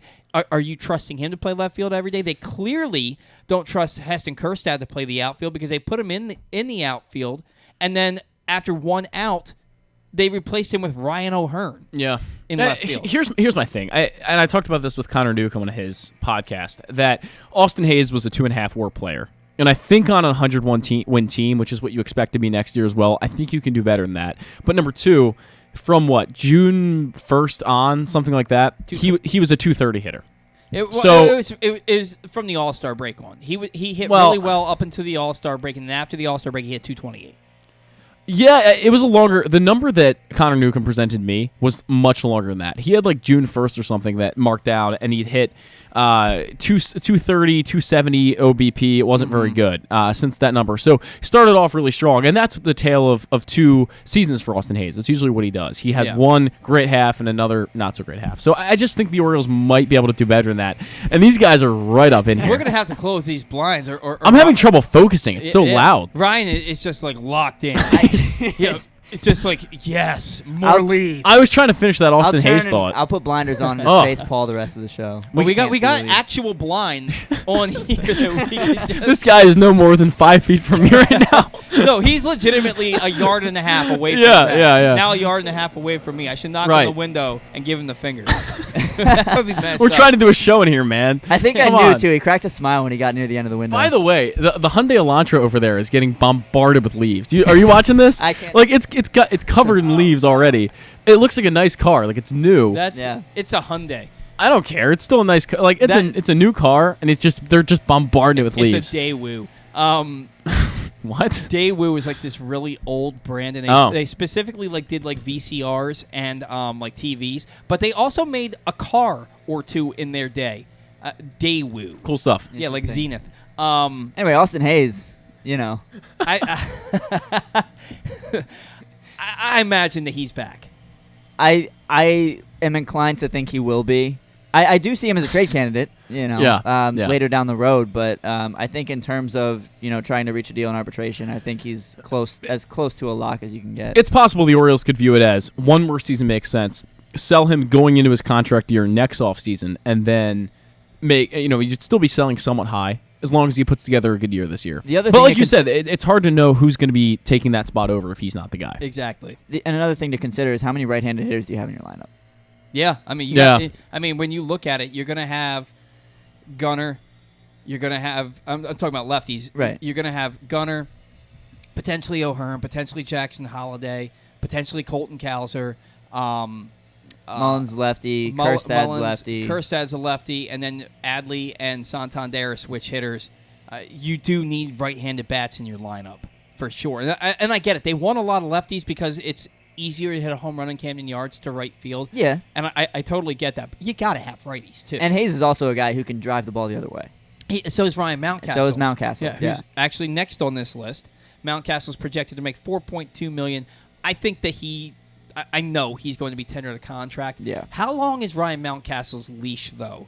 Because, he had a really nice 30 games in 2020. Yeah. And then he came out in 2020, came out slow out of the gates in 2021, but ended up hitting 33 home runs. Then they moved the wall back on him, and he was not a great hitter. A lot of loud contact in 2022, but not a great season. And then last year, really strong start, had a 9 RBI game. Had 18 RBIs for like the first 2.5 weeks of the season, and then he fell off, and we realized it was vertigo. When he came back from vertigo, he was really good down the stretch, but he started to swing himself into a slump again at the end of the season. He starts, and he's a Gold Glove finalist, which I think is deservedly so. I think he gets too much crap for his defense. I think Probably. he's been very good as a first baseman. Yeah. And I look at him, power bat that can go the opposite way, makes hard contact. When he's right, he doesn't miss the baseball. Yeah. And can hit the ball a long way. Yeah. But when he slumps hard. He chases pitches that are 5 feet out of the zone. How long is his leash in 2024 with the Orioles? I think that largely depends on the success of Ryan O'Hearn and whether or not they view Heston Kjerstad as a first base option, whether or not they view Kobe Mayo as a first base option at some point this year. I think there's a lot of question marks around that position. And, Mountcastle, when he's locked in and he's healthy, he's one of the most dangerous hitters in the game. Mm-hmm. But you mentioned when he's off, he's way off. Yeah. And he can really hinder an offense when he's in a slump. And so I like that answer. I don't think it's very hard to put a number on it. My answer, I guess, would be relatively short. I just don't know if he's the guy they see winning a World Series with. And again, they could have won a World Series with him this year. Technically, they could have gone far. I just think that when you really look at a middle of the order bat, he doesn't really have all of those qualities, even when he's playing at his best. He's a 6-hitter. Yeah, he's agreed, a 6-hitter 100%. who bats fourth for the Orioles on a regular basis. And we talked about this in the intro to the show. And I'm going to mention his name, but I wanted to save him for last. Anthony Santander and Ryan Mountcastle are just too streaky to hit in the middle of your order every single day. I think that if you have Santander 5 and Mountcastle 6, that's a good 5-6 situation in your lineup. it's not a great 3-4. It's not a great 3-4. It's just, I look at first baseman, and I look at his on-base percentage, and I say I think the Orioles can do better than that. And I don't think that Kobe Mayo is viewed as a first baseman because his arm is too good to play there. But if he's anywhere else, he might not fit in. You have Jackson Holiday. You have all of these other guys that are coming up. Heston Kjerstad, if he's going to end up in a corner. It's just, it may end up being out of necessity. They put him at first base because his bat is so good, they can't keep him out of the lineup. They can't DH him. They can't put him in a corner. They can't put him at third, so he ends up at first. I don't know. It could just be out of necessity. Yeah, it's a fair point, and it's a cool thing that we have to talk about. That we were talking about not that long ago. Ryan Mountcastle, is he a guy? This is the guy that we've been waiting for that can hit in the middle of the Orioles lineup, and now it's like, is he good enough to play on this team anymore? Yeah, right. You know, it's a cool situation to be in. CNL Perez, he was maybe their best reliever the second half of the season. Really, really good down the stretch. And $1.3 million, he's coming back. Oh, yeah. Cole Irvin, $1.8 million. He can start, he can relieve, he can be a swing man. I think he's 100% back. At 1.8 for sure. Yeah. Keegan Aiken, nope. $800,000. There's better allocation for that $800,000 than Keegan Aiken. It's $800,000, which makes me think that they might be willing to do it. Yeah. Because he has had success at different times. I mean, we kept seeing that game against the Braves from 2020 that he started. How many times did we have to the watch rain that? Delay, Friggin' rain delay. We also saw him take a no-hitter into the seventh inning against the Blue Jays and give up like 12 runs. We lost that game 10-1, I think. Yeah. Like stupid.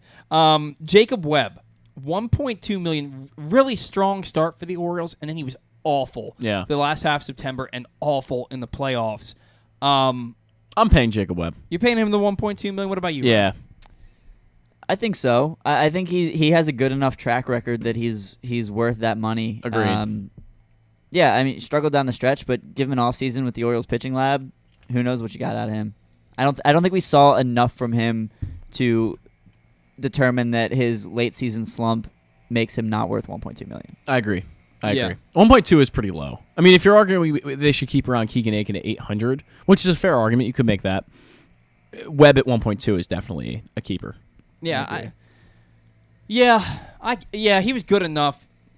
I don't know. He was so bad when he was bad. Like he couldn't get anybody out from basically the third week of September through the playoffs. And that was eye-opening to me, and it made me realize why the Angels were so willing to DFA him. I mean, that team has no pitching, and they DFA'd him. I don't know.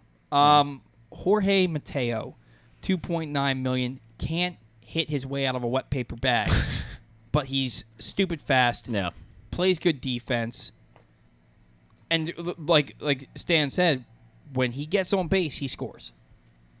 Is he at $2.9 million to not be an everyday player? And I imagine if they do bring him back, he's going to get work in the outfield in spring training, and they got to teach him to bunt. I think if it was up to the three of us, it would be a relatively difficult decision. But I think since it's up to Mike Elias and Brandon Hyde and the rest of the Orioles staff, who seem to think he's a pretty decent player, I think they're going to pay him that. Yeah, Ryan? I think they will too. It's one of those situations for me where I don't want him in the starting lineup almost ever. Mm-hmm. I don't think he'd be worth $2.9 million no matter what his role is. But man, he's a guy you love to have available off the bench. Mm-hmm. Yeah. And except that one game where he inexplicably came in as a pinch runner and didn't move off of first base. Yeah, that was weird. Yeah, I don't know, man. It's like I'm not a big Mateo guy. I don't think he has a ton of value, but man, if he's a World Series winning team has to have a spark plug like Mateo. I think. And he went 4 for 4 in his lone start in the playoffs. Yeah, like maybe he's an October guy. September and October. September and October. I mean, not September. April and October. I don't know, man. Like, I love the speed. I think if he ever learned how to bunt, he'd be that much more valuable. Yeah. Is he not the worst bunter you've ever seen with that kind of speed? He's awful. He can't do it. Yeah. They got all off season. Don't even let him swing the bat. Just make him bunt all off season.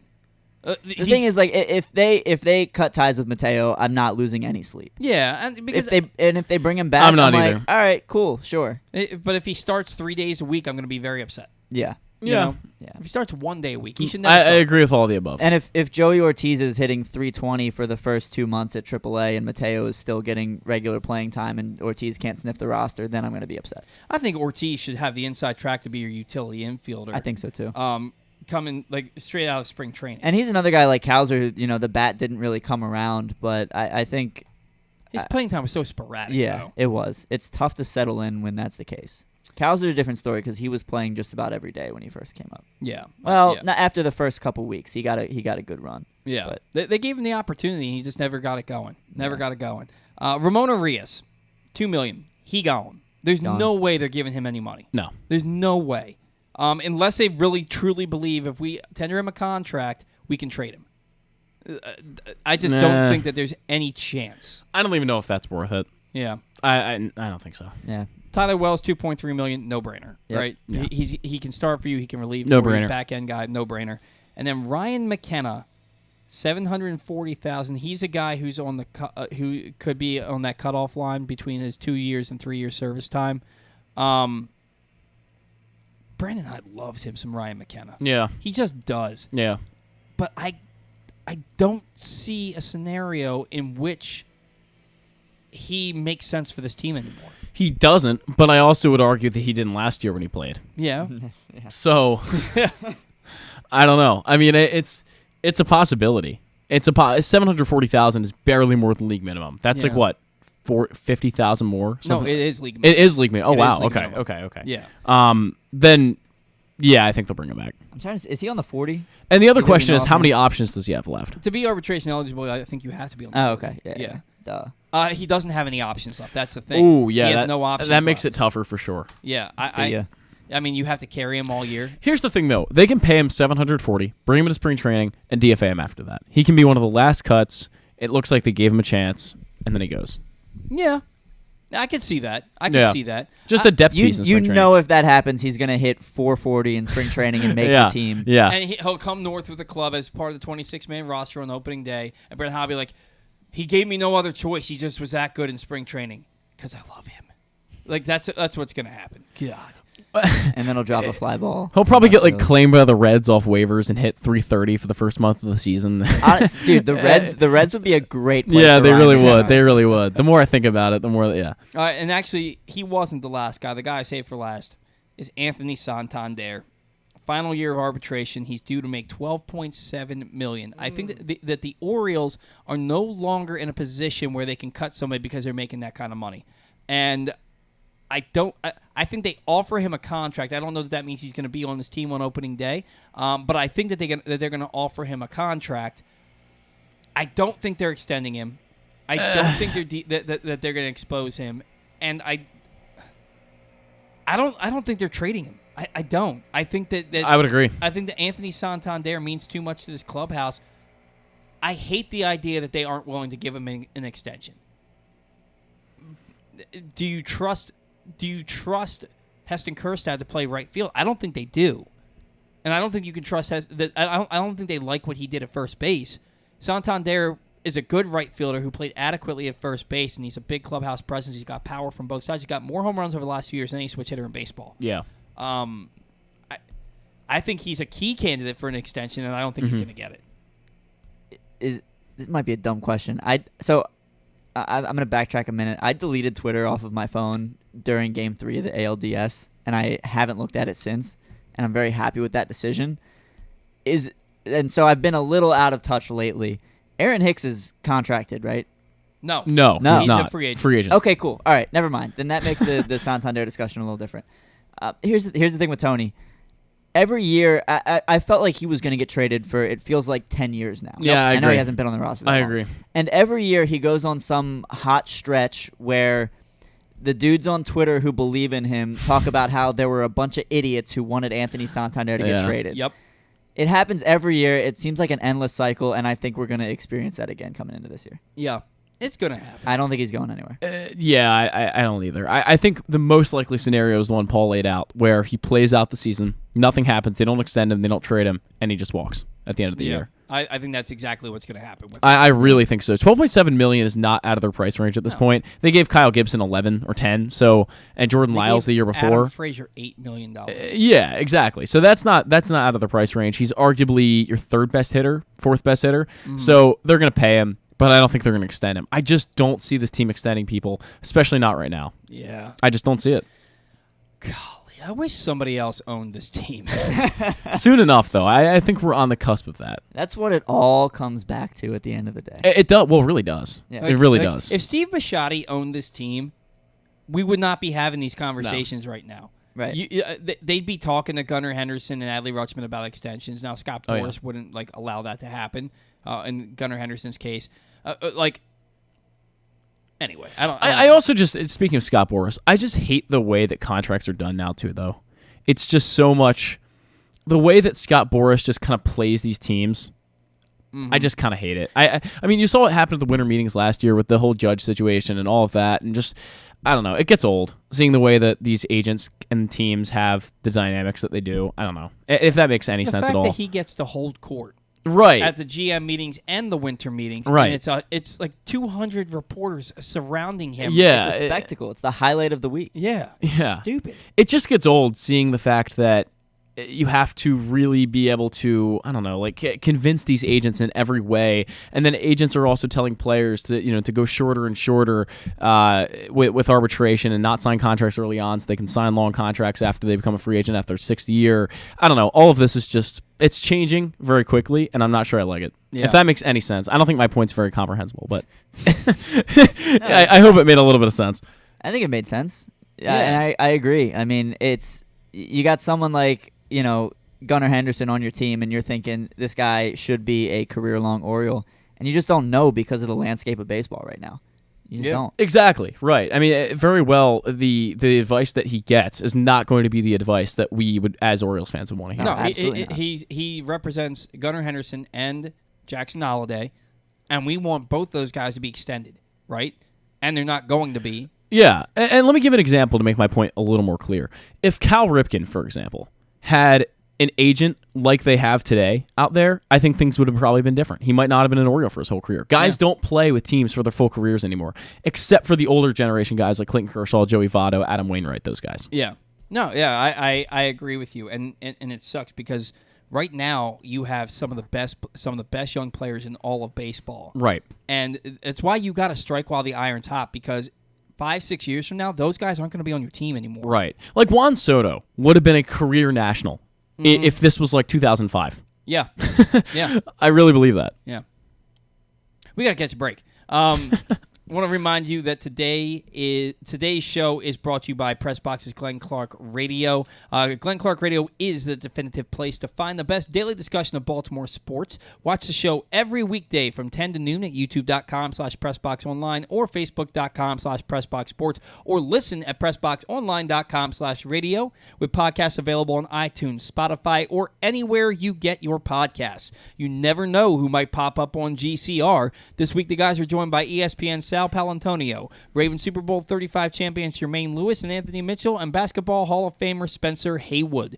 You can find those interviews and the Tyus Bowser Show with special guest Justin Matabike in this week's Glenn Clark Radio Week in Review feature at PressBoxOnline.com. When we come back in, more with Ryan Blake and Orioles banter. That's next on the Bat Around. Visit Harford County. Gear up for the holidays by supporting local with Small Business Saturday on November 25th. Take in the dazzling sights of the season with a Ladue Christmas at Ladue Topiary Gardens. Enjoy holiday lights, sing along to holiday songs, reserve a carriage ride, and sit on Santa's lap in Bel Air's Winter Wonderland, happening every Saturday from November 25th until December 16th. Nothing sparks that holiday joy quite like a festive parade. Head to visitharford.com and click on Events to see the full list of parades and so much more. In Maryland, you're welcome. Gambling can be a fun and entertaining experience, but there are risks involved. If you're planning on betting on the game at the casino or on your phone or computer, know your limit, stay within it. Set a budget and a time to stop. Remember, gambling isn't a financial solution, and it doesn't mix well with alcohol or drugs. Know the risks and have a plan before you begin gambling. For free and confidential services, call 1-800-GAMBLER 24/7 or go to helpmygamblingproblem.org.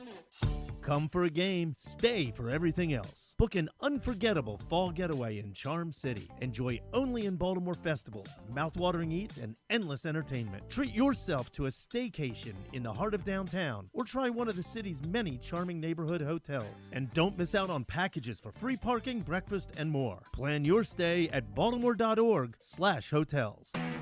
Why bet with the big boys this football season? Instead, try your hand with the local book, Superbook Sports, this fall. Superbook Sports is the book next door. Just a dedicated team of the best odds makers in Las Vegas, making sure you get the best prices and parlays anywhere. And now, Superbook will give you a bonus of up to $250 when you sign up and wager on the same day and use the promo code PRESSBOX23. So bet with the best and use promo code PRESSBOX23 this football season with Superbook Sports. Visit superbook.com for terms and conditions. Gambling problem? Call 1-800-GAMBLER. There's so much focus on sports betting these days, but I want to talk about an area that nobody wants to gamble on, where you choose to go out and spend your hard-earned dollars to eat. The Costas Inn is no gamble at all. The quality on their menu is outstanding, and the value is off the charts with a great and varied list of specials Monday through Friday. And the staples of the menu, whether it's salads, burgers, fish, they're all fantastic. And I haven't even mentioned the crabs or crab cakes yet. So check out the menu for yourself yourself at CostasInn.com. When choosing a place to dine, never gamble on the food you put in your belly. The Costas Inn at 4100 North Point Boulevard, or call 410-477-1975 for reservations and your steamed crab orders.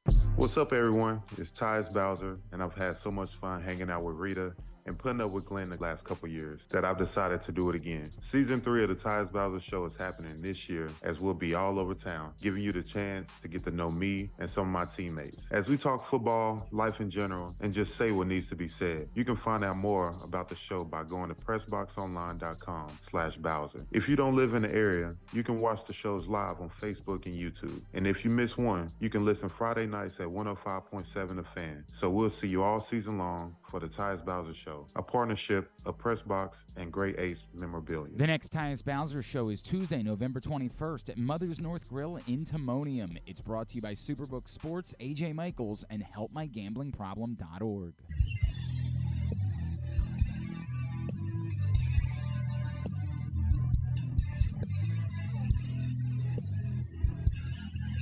Welcome back to the Bat Around. Ryan Blake, our special guest. I was going to say Ryan Guest, our special Blake. Ryan Blake, our special guest in studio today. Let's talk a little bit about the Orioles 40-man roster. They've got some players that they've got to add if they want to protect them from the Rule 5 draft. And it's no big names on here. Hudson Haskin. Gene Pinto. Is it Gene or Jean? I'm going to say Gene Pinto. Yeah, sure. Ryan Watson, Kyle Brenovich, Zach Peak, and Trey McGuff. Is that how you pronounce the name, Ryan? Trey McGuff? McGuff. Yeah. McGuff. Chicago, Illinois, 60652. Scruff McGruff? Anybody? Anyway. Haskin, he's a former second-round pick who has shown promise, but he struggled to stay on the field. Ryan Watson was the Orioles minor league pitcher of the year in 2022, but struggled in the full season at AAA in 2023. Pinto has only really ever experienced success as a professional. He boasts a Ks per 9 for his career of 11 and allows less than a home run per 9 in his career, 0.8. Kyle Brenovich and Zach Peak pitched a combined 13 games in 2023 after each had Tommy John surgery. Trey McGuff only pitched in 7 games in 2023, but he struck out 12 in 7 games, covering 9 innings in the Arizona Fall League, and he's an Arizona Fall League All-Star. The Orioles have 2 spots on their 40-man roster. If they only add 2, I'd imagine that they would be Hudson Haskin and Gene Pinto. I don't think that Ryan Watson would get snatched up. And I think Gene Pinto's arm is too intriguing, and he's had too much success in the minors. He's 23 years old, and he's only reached Double-A to this point, despite the success. To me, Hudson Haskin, and he could be a prime 4th outfielder candidate, and Gene Pinto, those are the 2 guys I think they would add. Your thoughts? I agree with you completely. Haskin was really good last year until he got hurt. Mm-hmm. He was making a case for himself to crack the Orioles roster by the end of the season. And Pinto, 23, hasn't gotten past Double-A. This stuff is too good. He, like you said, he's had nothing but success. Mm-hmm. I would be more worried that a team would snatch up Pinto than Watson. And I do really like Ryan Watson. Mm-hmm. I hope he sticks around. But if we're talking about, protecting guys from being taken by another team for next to nothing, Pinto and Haskin are my guys there. Ryan, you were completely frozen. Your camera has frozen, and it's not coming back. So, unfortunately, you're not going to be on camera for the rest of the show today. Well, I turned it off. I went back to the 2-shot, so you're not in there. And it's like half purple. The screen is half purple, and then just like your face on the upper half. So, anyway. It's just your face. It's just your face. Anyway, I think Hudson Haskin is a good chance, just given the high draft prowess, as Ryan just said. I think that's going to be... I would say out of all of those guys, that's the guy I would expect, but I really don't know for the rest of them. I really have no clue. Yeah. I don't know. The Orioles have surprised me in the past in this process, adding guys to the 40-man. So I honestly don't know. Gillespie last year, right? Exactly. Nobody expected you that. Never. There's going to be one surprise, maybe even 2, of guys you never would have expected that are going to be there. Trey McGuff is intriguing, but I don't know that he has enough that anybody would take a flyer on him and try and keep him on their roster all year. I like Zach Peak and Kyle Brenovich, but they just haven't. They're coming off Tommy John surgery a year and a half ago. They each have barely pitched. And like you said, Ryan Watson, I like him, but I mean Keegan Egan was once an Orioles minor league pitcher of the year. I don't think Ryan Watson's going to be. Simply because who's going to take him in the Rule 5? The Orioles are going to view it that way. I would really doubt someone takes him. And Pinto, AJ really thinks Pinto is going to be protected in the comments here. I guess, probably. But he doesn't show quite the promise that he did 2 years ago. Yeah, I would argue. That's fair, but there hasn't been a significant decline either. Yeah. No, I guess not. I think it's just adjustment periods. Yeah, I mean, he got up to AA this year and still pitched to a 3.7 ERA. You know, the WHIP went up significantly, but I mean, he didn't. It's not like he was hit around. I mean, he wasn't batted around. Get it? The thing with Pinto is I'm not sure he would be taken, but I'd be too afraid to risk it. I think he's talented enough that. But is the team going to take him and keep them on the roster all year?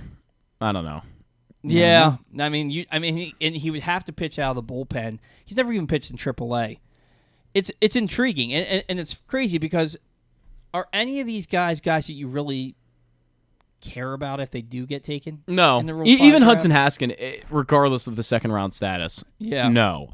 Hudson Haskin always had the weird swing coming out of Tulane, and things were always a little bit off for him, and it was like, okay, he's the super development guy where he has all these super raw tools.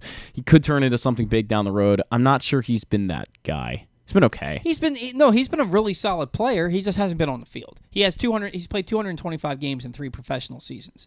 You know, he's got to stay on the field, and that's the biggest issue there. I would hate to lose him for nothing, but I wouldn't lose sleep over it. Pinto, the only reason I lose sleep is because I think he's a really good trade chip for them. I think he's had enough success, and the arm is intriguing enough that if they put him in a package, it could be what pushes that package over the edge for a piece that they're really trying to bring into this team. Yeah, I agree with that completely. That's very possible. Yeah. Now I want to move on a little bit to the Orioles, guys who you're wondering what their future is with this team, right? And that's guys like, to a certain extent, Jordan Westberg, Connor Norby, Colton Cowser, Shintaro Fujinami, Joey Ortiz, guys like that. With Westberg, I'd like to see him play every day, right? What's his best position? Is he going to play second base? Is he going to play third base? He's not playing short. He may get a couple of starts at short, but Jackson Holliday, we know, is going to be here sooner rather than later. I fully anticipate him being given every chance to start the year on the Orioles roster. Yeah. You know Gunnar Henderson's going to play short. So I think with Westberg and with Holliday, he's either playing second or shortstop. He's not playing third base. He might 5 times, right? Westberg, really good second baseman, good enough third baseman. Is he your everyday third baseman on this roster? Dude, we have so many potential stud infielders. Yeah. That this conversation, I'm not saying we shouldn't have it, but it doesn't matter because it's going to work itself out. Yeah. Right. I think Westberg, if Holliday does not break the team out of camp, I think Westberg's your everyday second baseman. And then if Holliday is in the picture, you slide him over to third, and he's going to be sufficient over there. I mean, hot take. I was actually having this discussion with my dad the other day that Westberg was good this year and what he did at the major league level, but he didn't do anything specifically that made me go, wow, this guy's going to be a real star. He looked good, and it was a short period of time, and it's really hard to judge. But I think the infield competition here is still very open, just very open. See, and here's my take on that, because somebody else tried to say that too. And there are a number of players that are some of the best-known players in baseball now who, when they got their first cup of coffee, Westberg's better than they were. Oh, and no doubt. It's only 68 games. It's not a lot. It's Mike Trout, Jose Altuve, Alex Rodriguez, just to name a few off the top of my head, where their first cup of coffee was about the same as Westberg's, and Westberg is better in every way, shape, and form. Sure. So, to me, 68 games for a guy getting his first taste of the major leagues isn't enough. What I've seen from him at every level that he's ever played at is he's a run producer, and he's a ball player. And I look at if Gunnar Henderson is Corey Seager, then Jordan Westberg's Trevor Story. That's how I look at Jordan Westberg. And I think, I posted during the season at some point, it was in August or September, I was like, we're going to look up at the scoreboard in August of 2024, and Westberg's going to be hitting 275 with 23 homers and 75 RBIs. And we're going to be like, holy crap, I did not know he was having that good of a year. I think that's the kind of hitter that he's always been. And from one level to the next, 1 year to the next, you see it. I hope you're right. I'm going to be a little more conservative, though. I wouldn't make those projections for him. I'll save you the trouble. I am right. Okay. Well, I'm sorry you feel that way. Well, again, either of us could be right in this situation, and it could certainly be something in the middle too. I have I don't know. a high level of belief in Jordan Westberg. I think he's just a gritty, good ball player. He is very gritty. Yeah. Connor Norby, that dude just set a Norfolk Tides record for hits in the season. That dude's a dude. I know you were looking at me for that. That dude's a dude. Hit 290. 27 home runs after 29 the year before.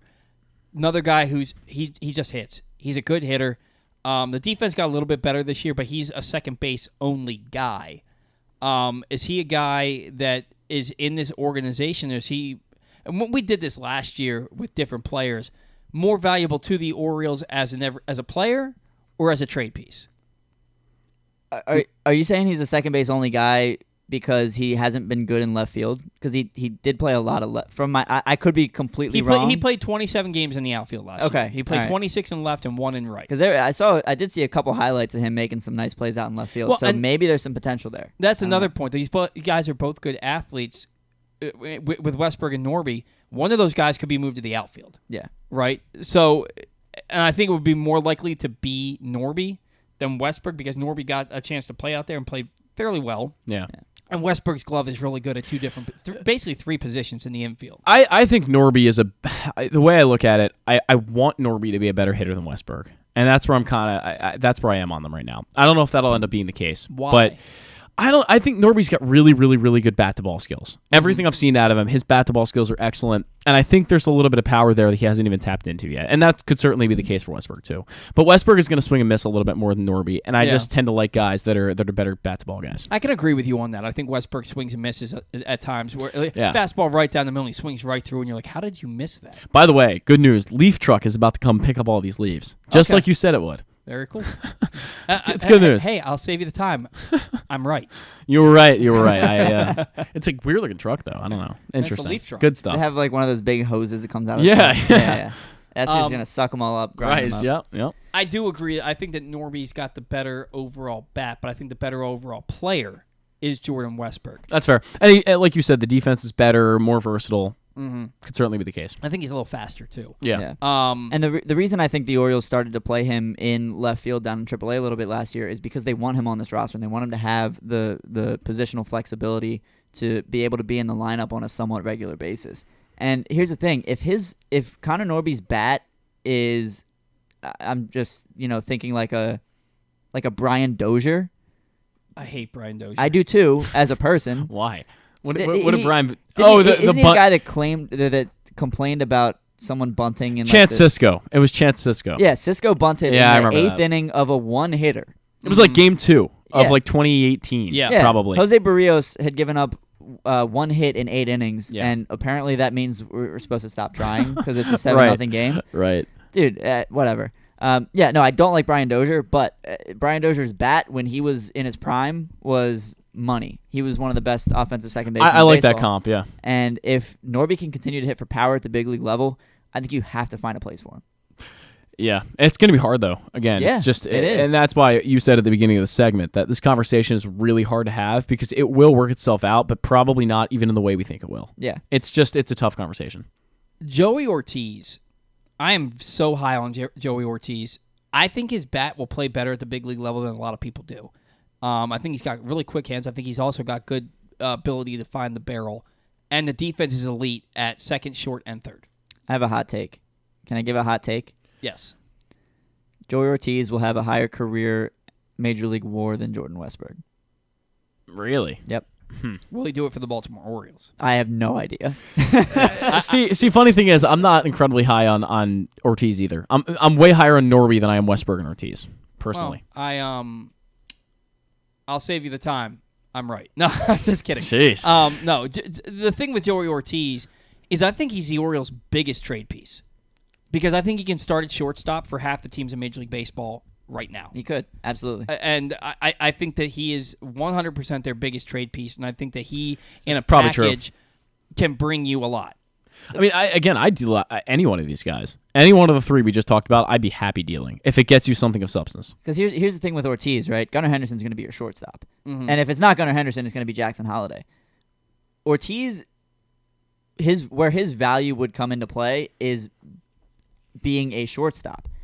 And I'm not saying this isn't to say that he wouldn't be good at third base or second base or anywhere else, but let's say he, is struggling with the bat. He's hitting like 210, getting on base like 270, right? Mhm. Jorge Mateo type offensive numbers. He would be making up for it with the glove if he was playing shortstop.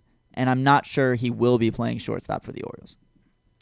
I get that. I mean, he played 14 games, and he played 7 at second base, 4 at third base, 3 at shortstop for the Baltimore Orioles. He made 0 errors at any position. In the minor leagues, I was expecting it to pull up the minor leagues, and it did not, so I will fill some time here. But in the minor leagues, I know that he's an elite defender everywhere. And I don't think that's... So let's just look at 2023. He played 69 games at shortstop. He had a 984 fielding percentage. 9 games at third base, 1,000 fielding percentage. 12 games at second base, and a 981 fielding percentage. He's an elite defender at all 3 positions. I'm not doubting that. He looks natural and smooth at all 3 positions. To me, I think that he should have the inside track if he's with this team at their utility spot because he can play everywhere. Mm-hmm. I'm going to say this though, and maybe you won't agree, but math shows, and just historically, you can look at it from a historical perspective. One of these guys is going to be a bust. Yeah, no, absolutely. It could be Jordan Westburg. Maybe 2 of them. Yeah. It's very possible. That's true, and that leads me to Colton Cowser. Yeah. He was hitting .330 at AAA. He got called up. I think he had a base hit in his first game. He walked a couple of times, and then he just did not do anything. He struck out half of his at-bats, was not a productive hitter for them. And then he went down to AAA, and I don't know if it shook his confidence. His batting average dropped 30 points from when he got demoted back down to the end of the season. Now, he was really good in the playoffs for them, and I think he was the MVP of the championship game. I think a 460-foot grand slam over the center field batter's eye in the championship game. Yeah, he was, and maybe that gives him confidence, but I see bust written all over Colton Cowser. And it's the same thing that happened to him happened to Kyle Stowers, where when he got a chance to play every day, he just struck out every at-bat. Yeah. So, for me, I don't want to call Colton Cowser a bust, but if any of these prospects is going to be a bust, I think it's going to be Cowser. I think it's way too early to say at this point that he is one, but you're not wrong. Yeah. I mean, he came up and he was bad. I mean, Ryan McKenna has torn up AAA pitching over the course of his career. Yeah. Mm-hmm. And he is not a productive major leaguer most of the time. And yeah, I mean, I could see some similarities there. I think there is some risk. Honestly, I forgot about Kyle Stowers, which is weird because if you had asked me a year ago, I would have said that Stowers is the future left fielder for this team long term. Mm-hmm. We all would have. And now it's, Kerstad's the most recent guy to get the cup of coffee. You got other guys working their way up. Kobe Mayo might end up being a corner outfielder.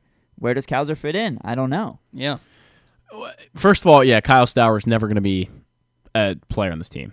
I don't believe that. We thought Robert Newstrom was going to be a guy. Robert Newstrom. Zach loved Robert Newstrom. I liked Robert Newstrom. Robert Newstrom's numbers were actually really good for ending up getting released the year after he put up like a 25 home run season, which is very weird to me. But that rakes happened. in AAA and MLB the show, by the way. Yeah, and he never got a chance at the major league level. I would have liked to seen it, but clearly, the power was there though. A lot of power. Anyway, regardless.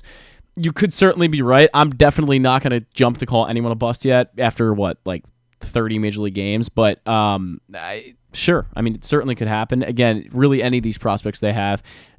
Besides, I wouldn't think Jackson Holliday would be a bust, but you never know. Anybody could be. Anybody could be. But I think at this point you give Cowser a fair shake. See if he's done anything in the offseason that's maybe helped his focus or his confidence. But I think with Cowser, you give him a legitimate run as a regular player, and if the end of April or the middle of May rolls around and you've got guys at AAA knocking on the door, maybe you say, all right, man, it's not working out. Send him back down. Maybe try to trade him, see if, Yeah. Robert Newstrom, by the way, never hit close to 25 home runs. He didn't? No, he hit 16. That's it? That's his minor league career high. His minor league high was in 2021. Wow. He hit 16 with 83 RBIs, 258, 344, 446 slash line. And then in 2022, he hit 15 home runs, but that's the year he hit 231. He did not play anywhere last year. His last stat line is 2022-2023 in the Dominican Winter League when he slashed 188, 212, 219, 431. Yeah, 16 home runs, you're right. So, surprise, Zach, you were wrong. The OBP, though, 344, haha. The OBP at 344 is pretty good to end up, I don't know, just getting kind of... Well, they gave him an opportunity in 2022, and his OBP was 297. I guess, yeah. It's interesting. I don't know. Newstrom is kind of... not that interesting. He'll probably end up in the same... Jeez.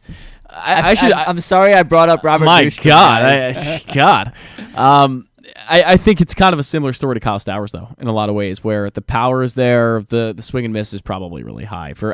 I can't say I watched Newstrom that much to know, but Kyle Stowers has a terrible swing. Just an awful swing. Probably like the biggest uppercut in the game. Yeah. And that just doesn't really get it done. Yeah. Now let's talk about Kobe Mayo. He hit 290 between AA and AAA last year. 99 RBIs, 29 home runs, 45 doubles. I don't know that he breaks camp with the Orioles, but I think he plays a big role in this team this coming season. I think that bat, I remember seeing him swing a bat for the first time professionally a few years back right after he got drafted, and I was like, oh my God, that swing's pretty. And it's strong, and it's fast. Like, his bat speed has got to be Alfonso Soriano levels. Dude, it's smooth as can be, but it looks like he's trying to cut down an oak tree. Mm-hmm. It's remarkable. I love Kobe Mayo's swing, and I think, he got to AAA last year, hit well. It's hard for me to envision a season in which we don't see Kobe Mayo at the big league level. However, to play devil's advocate a little bit, I thought that about Connor Norby last year too. And I'm not saying that Connor Norby and Kobe Mayo are similar players, and they are in a sense, but it's when you have so many productive guys on the big league teams, sometimes it's hard to find a role. And maybe Kobe Mayo doesn't really live up to it this year. I think he will. Out of all the prospects we just talked about, this is the guy I'm confident in. Kobe Mayo, I think, has big league all over him. Can you imagine if he and Kjerstad realized that potential at the same time at the big league level? We talked about Mountcastle and Santander not being a 3-4, and they should be more like a 5-6. Mm-hmm. Those two at 5-6 with a potential fully realized Mayo and Kjerstad at 3-4. That's a dangerous lineup. That's pretty amazing. Yeah, it'd be pretty amazing. I think it gives me shivers, man. I don't want to think about it. He's getting excited over there. I'm a little excited, yeah. And then finally, Shintaro Fujinami. Oh boy, free agent, got paid $3 million last year. Came to the Orioles, showed glimpses, but mostly sucked. Not pulling any punches here. I got to imagine they're bringing him back. Bring him back. Do it, please. Yeah. I'm all on board for that. And I feel like him coming back is something that's going to be announced relatively soon. Yeah. Like they just signed what's his name? Hutchinson. What's his first name? Who? No, not Hutchinson. Or was it Davidson? Tucker Davidson. Tucker Davidson. Hutchinson. Oh yeah. I don't know why I'm thinking of Hutchinson for some. Tucker Davidson. They signed him yesterday. Elite splitter that he developed towards the end of the year. High ground ball rate. And I think that you're going to see something similar with Fujinami. I don't think they pay him less than what he made last year. But I could see them bringing him back for about the same, for $3 million. I think the arm is too electric, and I think that if they get him in their baseball factory during the offseason, that's somebody who could pay huge dividends for them next year. Tucker Davidson, though, the numbers are horrific. And I guess if we're talking about Fujinami, the numbers are also horrific. Yeah. But I'm all on board with Fujinami. I don't have a problem with that. Like, he throws hard enough. The stuff's really good. I'd give him half a season to see if he can figure it out. I'm good with that. Half a season. I think another factor with Fuji is he loves it here, too. At least he seems to. And and his teammates love him as well. I mean, the relationship that he had, especially with guys like Danny Coulomb, where like each day they would swap an English and Japanese word to learn.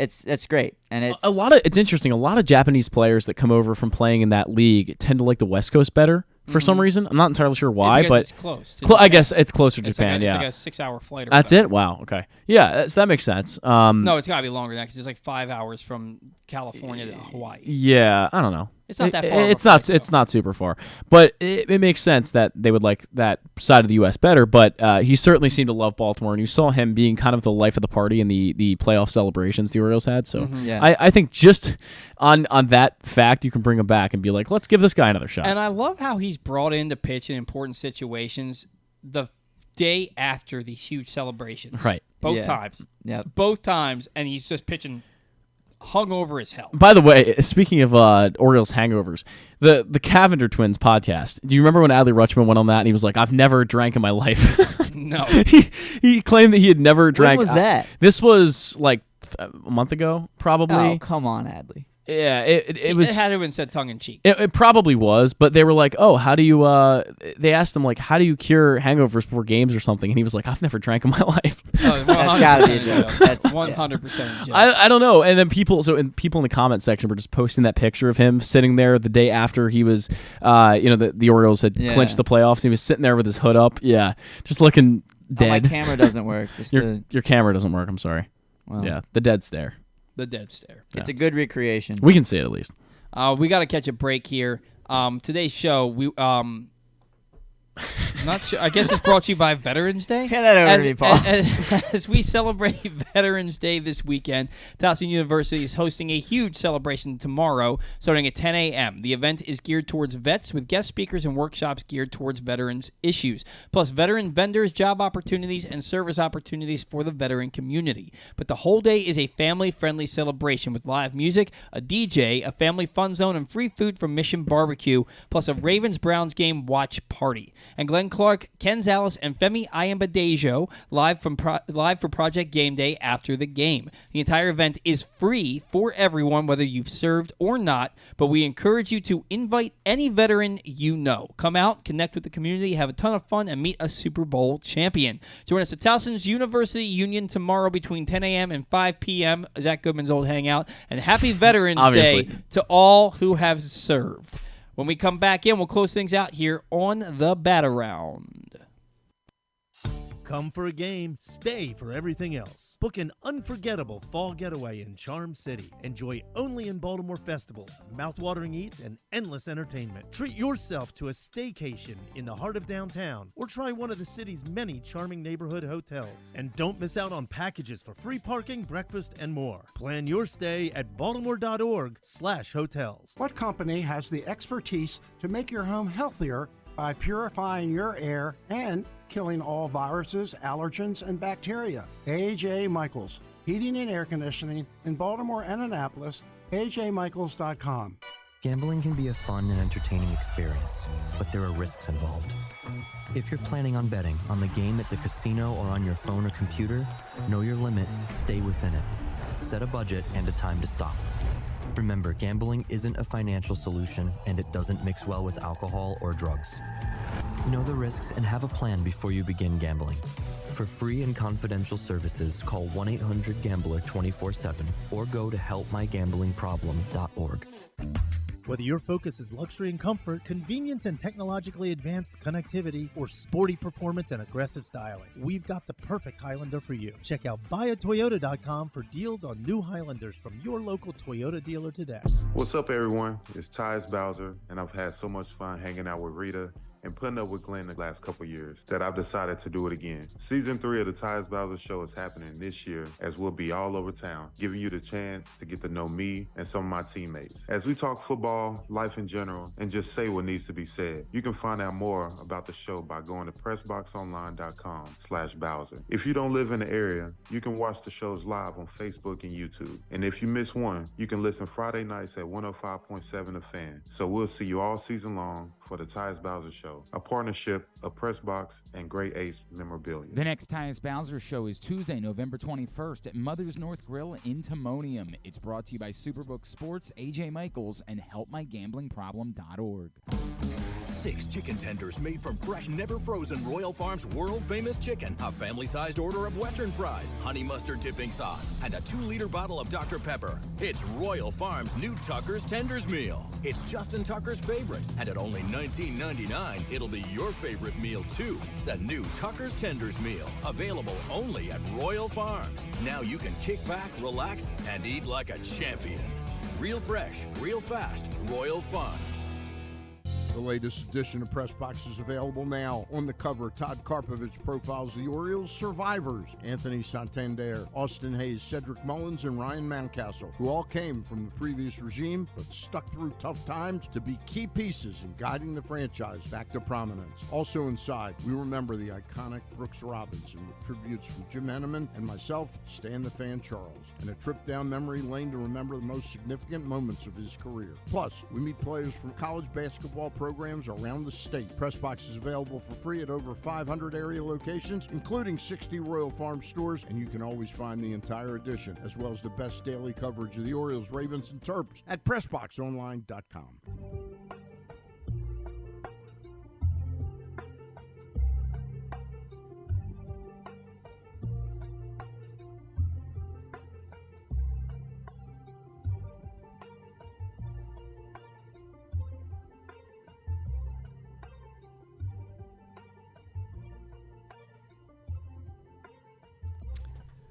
The place to be after this and every Ravens game this season is PressBox's Project Game Day. Glenn Clark, Rita Hubbard, and former Ravens Super Bowl pick Femi Ayambadejo will react live to every game, offering their truly uncensored opinions about the team's decisions and results in each game.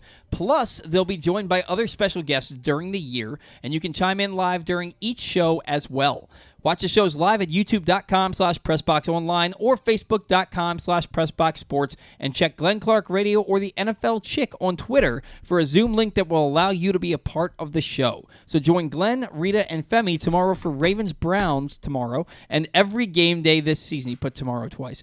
Project Game Day is brought to you by Superbook Sports, AJ Michaels, and HelpMyGamblingProblem.org. Veterans, no, I'm just kidding. We'll save that one for a little bit. We'll save that one for later. Yeah, apparently Zach just thinks I have a big Ravens fan. There is someone on Twitter. We were having this discussion like 3 weeks ago in here, and you said, I brought up a guy on Twitter, and you said, oh, I'm related to that guy. He's one of my in-laws in some way, shape, or form. I swear this happened. Like, I'm 99% sure. Oh, are you talking about the guy that, No, I don't know what the hell you're talking about. I don't either. My father-in-law and my brother-in-law are on Twitter. Father-son duo. Okay. But neither one of them post very often. Every now and again, I see my father-in-law like one of my posts. I don't think I'm talking about them. I don't know. We'll figure it out. No, that's going to be my main mission this week, just to figure it out. I know exactly what it is, and I'm not going to say it on there. Oh, okay. I know exactly what it is. I don't. Yeah. So. It's no secret that this is the end of the bat around. It's heartbreaking because it's something that we put a lot of time, effort, and energy into, and it's something that we love doing. All three of us love doing it. That's why we're all three sitting here right now. And but it came to a situation, and full disclosure, I had asked Ryan if he would have any interest in filling Zach's shoes. He was the only person that I really thought could have the same dynamic and rapport and chemistry on the show that Zach and I have. And when Ryan said no, and full disclosure, I knew Ryan was going to say no. I knew you were going to say no because it's asking you to take 4 hours out of your Saturday morning to come do a show and learn how to produce a show. And it's one of those things where I probably wouldn't have wanted to do it either. You know, I could not wait for Zach to learn how to produce so I could stop doing it. Yeah. I knew, but I didn't want to not ask you because if I was going to keep the show going, I'd only do it if Ryan could have been my new producer. And feel so bad now. No, don't feel bad because the next point I'm making is that it's the timing's right. Yes. You know, I've got a new career that's gaining a lot more traction, and I've got to put all my effort into that. Yeah. But more than that, I've got a daughter on the way. And, you know, my wife has a job that makes her have to work every other weekend. Yeah. And it's 12-hour shifts where she gets up at 5:45 in the morning and doesn't get home till 8:15 at night, sometimes 8:30. And I have to be a dad. I get to be a dad. I want to be a dad. The fact that I'm still going to be able to do this show on a Saturday morning remotely is awesome. Mm-hmm. You know, but there's still stuff that goes into that where when my daughter's here and my wife's working, somebody's got to watch my daughter for the half hour to an hour that I'm doing this show. Yeah. You know, and the timing for my personal life, like the Orioles were my first love and my first passion. playing baseball, talking about baseball, being around baseball is something I've always dreamt of and always wanted to do. My bigger dreams now are coming true right before my very eyes. Having a wife, having a child, having a career that I'm proud of. It's all happening before my eyes, and it's an opportunity now for me to take a step back and do the things that you have to prioritize in life. So for me, as sad as it is to step away from the show as it currently stands, I get to step away for something far greater. And that's what's most important to me. So neither one of you should feel bad, because this is something that probably needed to happen anyway, and if we had stuck with doing the show, it would take away from the things that I need to do, that I get to do, that I want to do. Undoubtedly. Yeah. So it's bittersweet. At the end of the day, nothing lasts forever, and you can only do something for so long before you have other commitments that take priority. So, as great of a 4 seasons it's been, and we'll all miss all of the show and everything we did and all the great guests we've interviewed. All great things come to an end at a point. Yeah. But luckily, like I said, you're still going to be here with us on Saturday, so that's good. Yeah, it's nice to hear that you'll certainly still be involved in some capacity. I can't tell you how much I truly appreciate you guys always thinking of me when you need someone to fill in for you, and B, to put that confidence in me that if this show is to continue, I'm the guy you wanted sitting in that seat. Mm-hmm. It means the world to me. It truly does. But you're like you said, focusing on things that you really have to do, and I get that completely. I just moved into a house. I started a new job a few months ago.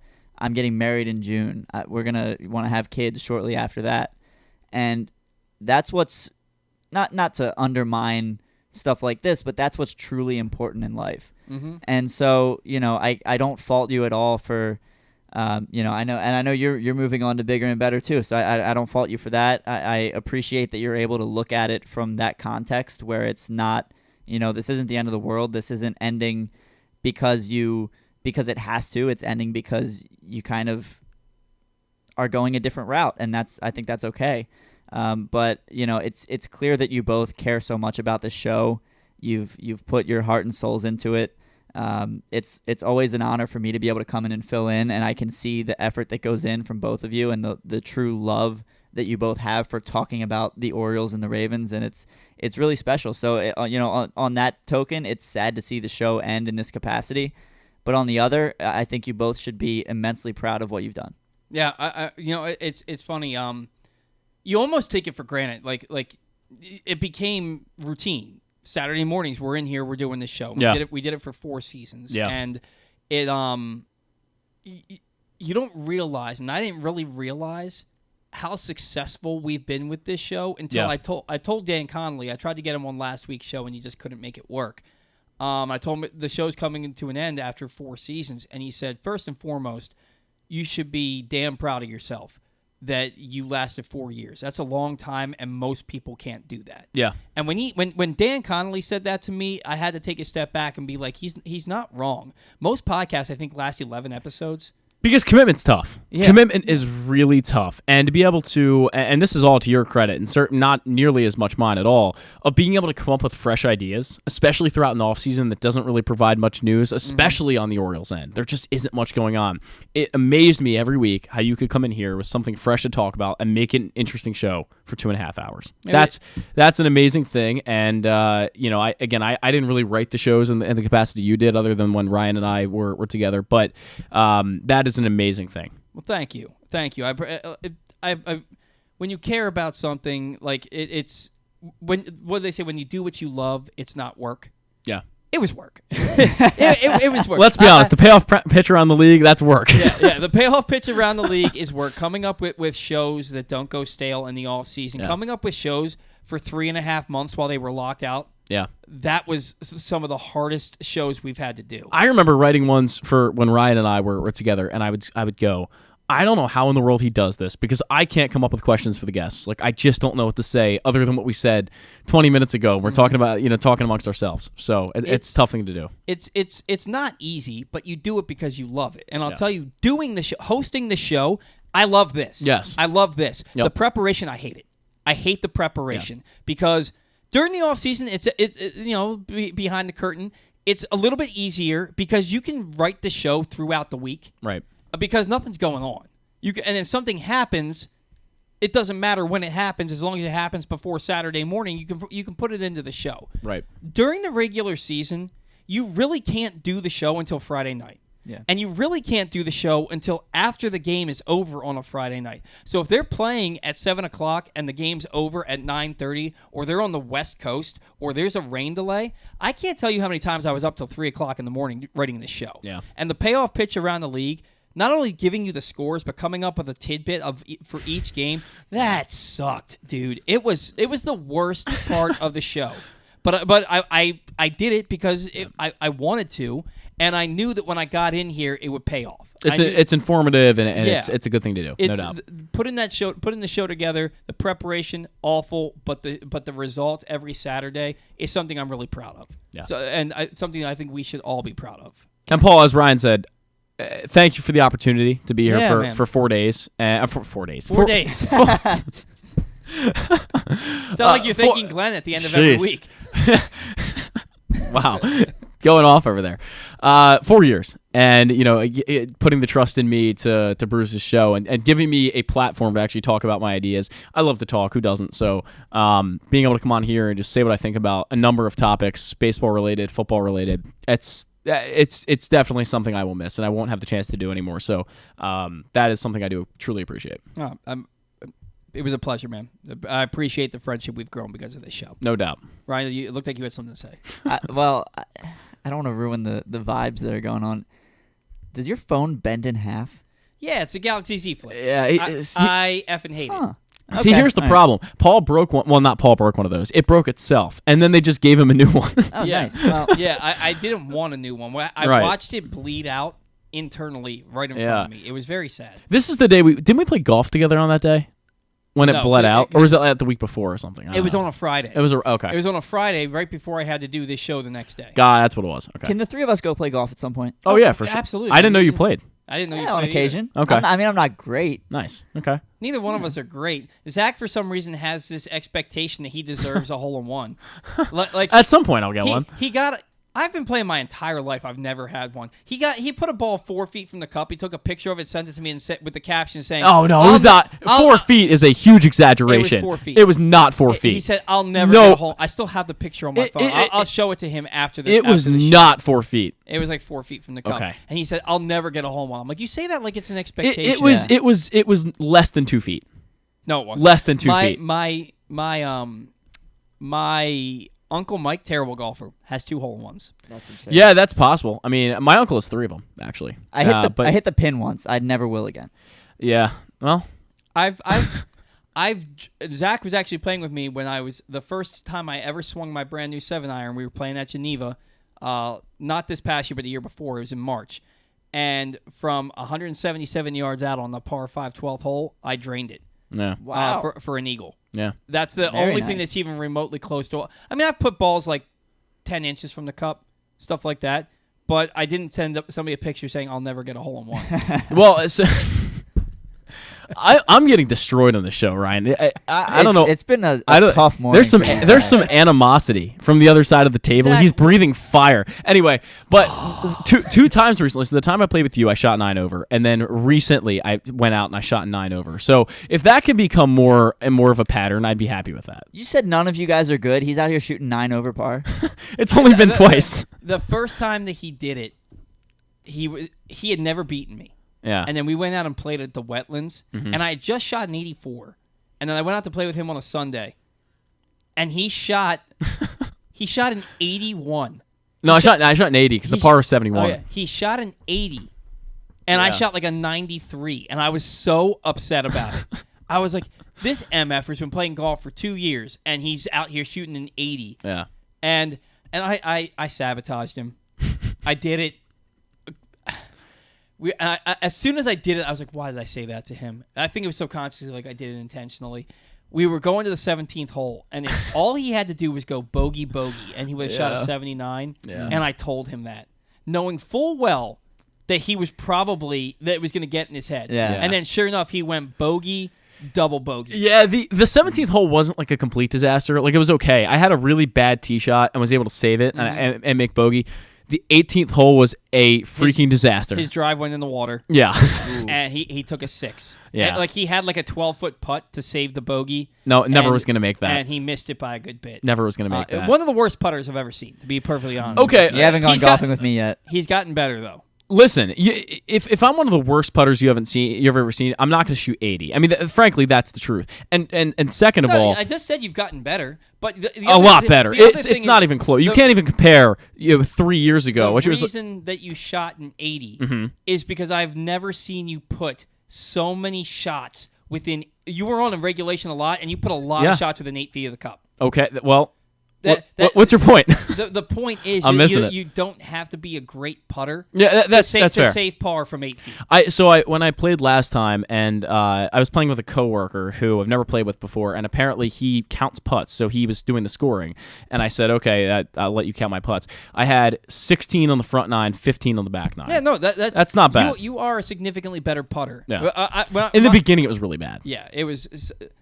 He was on a par 4 at Fox Hollow in 1. Yeah. And it was on the back of the green, and he had like 60 feet. Yeah. And I'm pretty sure he 5-putt. No, it was my first. It was actually one of my first pars ever. You definitely didn't par the hole. You bogeyed it. Oh, I know I parred the hole. Did you? Yeah, I know I parred that hole. That I did not play well that day. Believe me, I had been playing golf for only about a month and a half when we played there, and I drove the par 4 and 1, and I 3-putted it. It was probably less than 60 feet. It was really bad. Yeah, it was really bad. The first putt was nowhere close to the hole. Yeah. It was the right distance, but it was nowhere close to the hole. Yeah. Anyway, we do have I don't want to end the show before we do sounding off with Zachary Allen Goodman. I almost forgot to call you that on our last show. So we're going to try and do this really quickly. Zach has a segment. You wanted to do way too early MLB predictions? Yeah, just for the three of us, let's all talk about who we think is going to be in the World Series in 2024. If you ask prognosticators, they think the Yankees have a better shot of being there than the Orioles do. That's funny. But I'll go last. Okay. Zach, I'll let you go first. I'm gonna pick. Wow, I'm gonna pick the Braves on the National League side. I think the Braves are bound for not blowing it in the playoffs early on, and I got to do it. I got to pick the Orioles. I'm going Braves and Orioles World Series in 2024. Rhyme. That was going to be my pick. That was going to be mine, too. Oh, nice. All right, Braves and Orioles. Braves and Orioles. All right. All around. The Braves are too good, and they've been eliminated. Yeah. 14 and 16 game division advantage against the Phillies each of the last 2 years, and they've been eliminated by the Phillies. The Braves are the best team in baseball. Yeah. And they crap the bed each of the last 2 years. They'll right the ship next year and get back to the World Series. The Orioles, 101 wins, and their team's going to be better next year. And I think that they have that nasty taste in their mouth from having to watch another team celebrate right in front of them. Orioles are going to the World Series next year. Okay. Love it. Yeah. Right. Yeah, I think the Braves are primed for a comeback. They don't lose the way they did in the playoffs this year very often. Yeah. So they really did not play well. Unless the Dodgers get Shohei Ohtani. Oh, my God. They could. But to close things out, I want to remind you, as we celebrate Veterans Day this weekend, Towson University is hosting a huge celebration tomorrow, starting at 10 a.m. The event is geared towards... There's no A in there.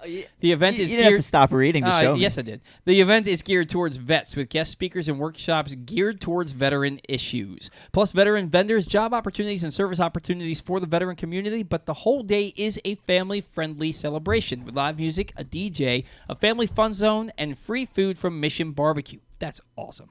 Plus a Ravens-Browns game watch party, and Glenn Clark, Ken Zales, and Femi Ayambadejo live for Project Game Day after the game. The entire event is free for everyone, whether you've served or not, but we encourage you to invite any veteran you know. Come out, connect with the community, and have a ton of fun and meet a Super Bowl champion. Join us at Towson University's Union tomorrow between 10 a.m. and 5 p.m., and happy Veterans Day to all who have served. Thank you to Stan the Fan Charles for his weekly segment and for the opportunity to host this show in his stead for the last 4 years. Thank you to all of our sponsors, all of you who have sponsored this show for the last 4 years. Some have come and gone, some have stayed.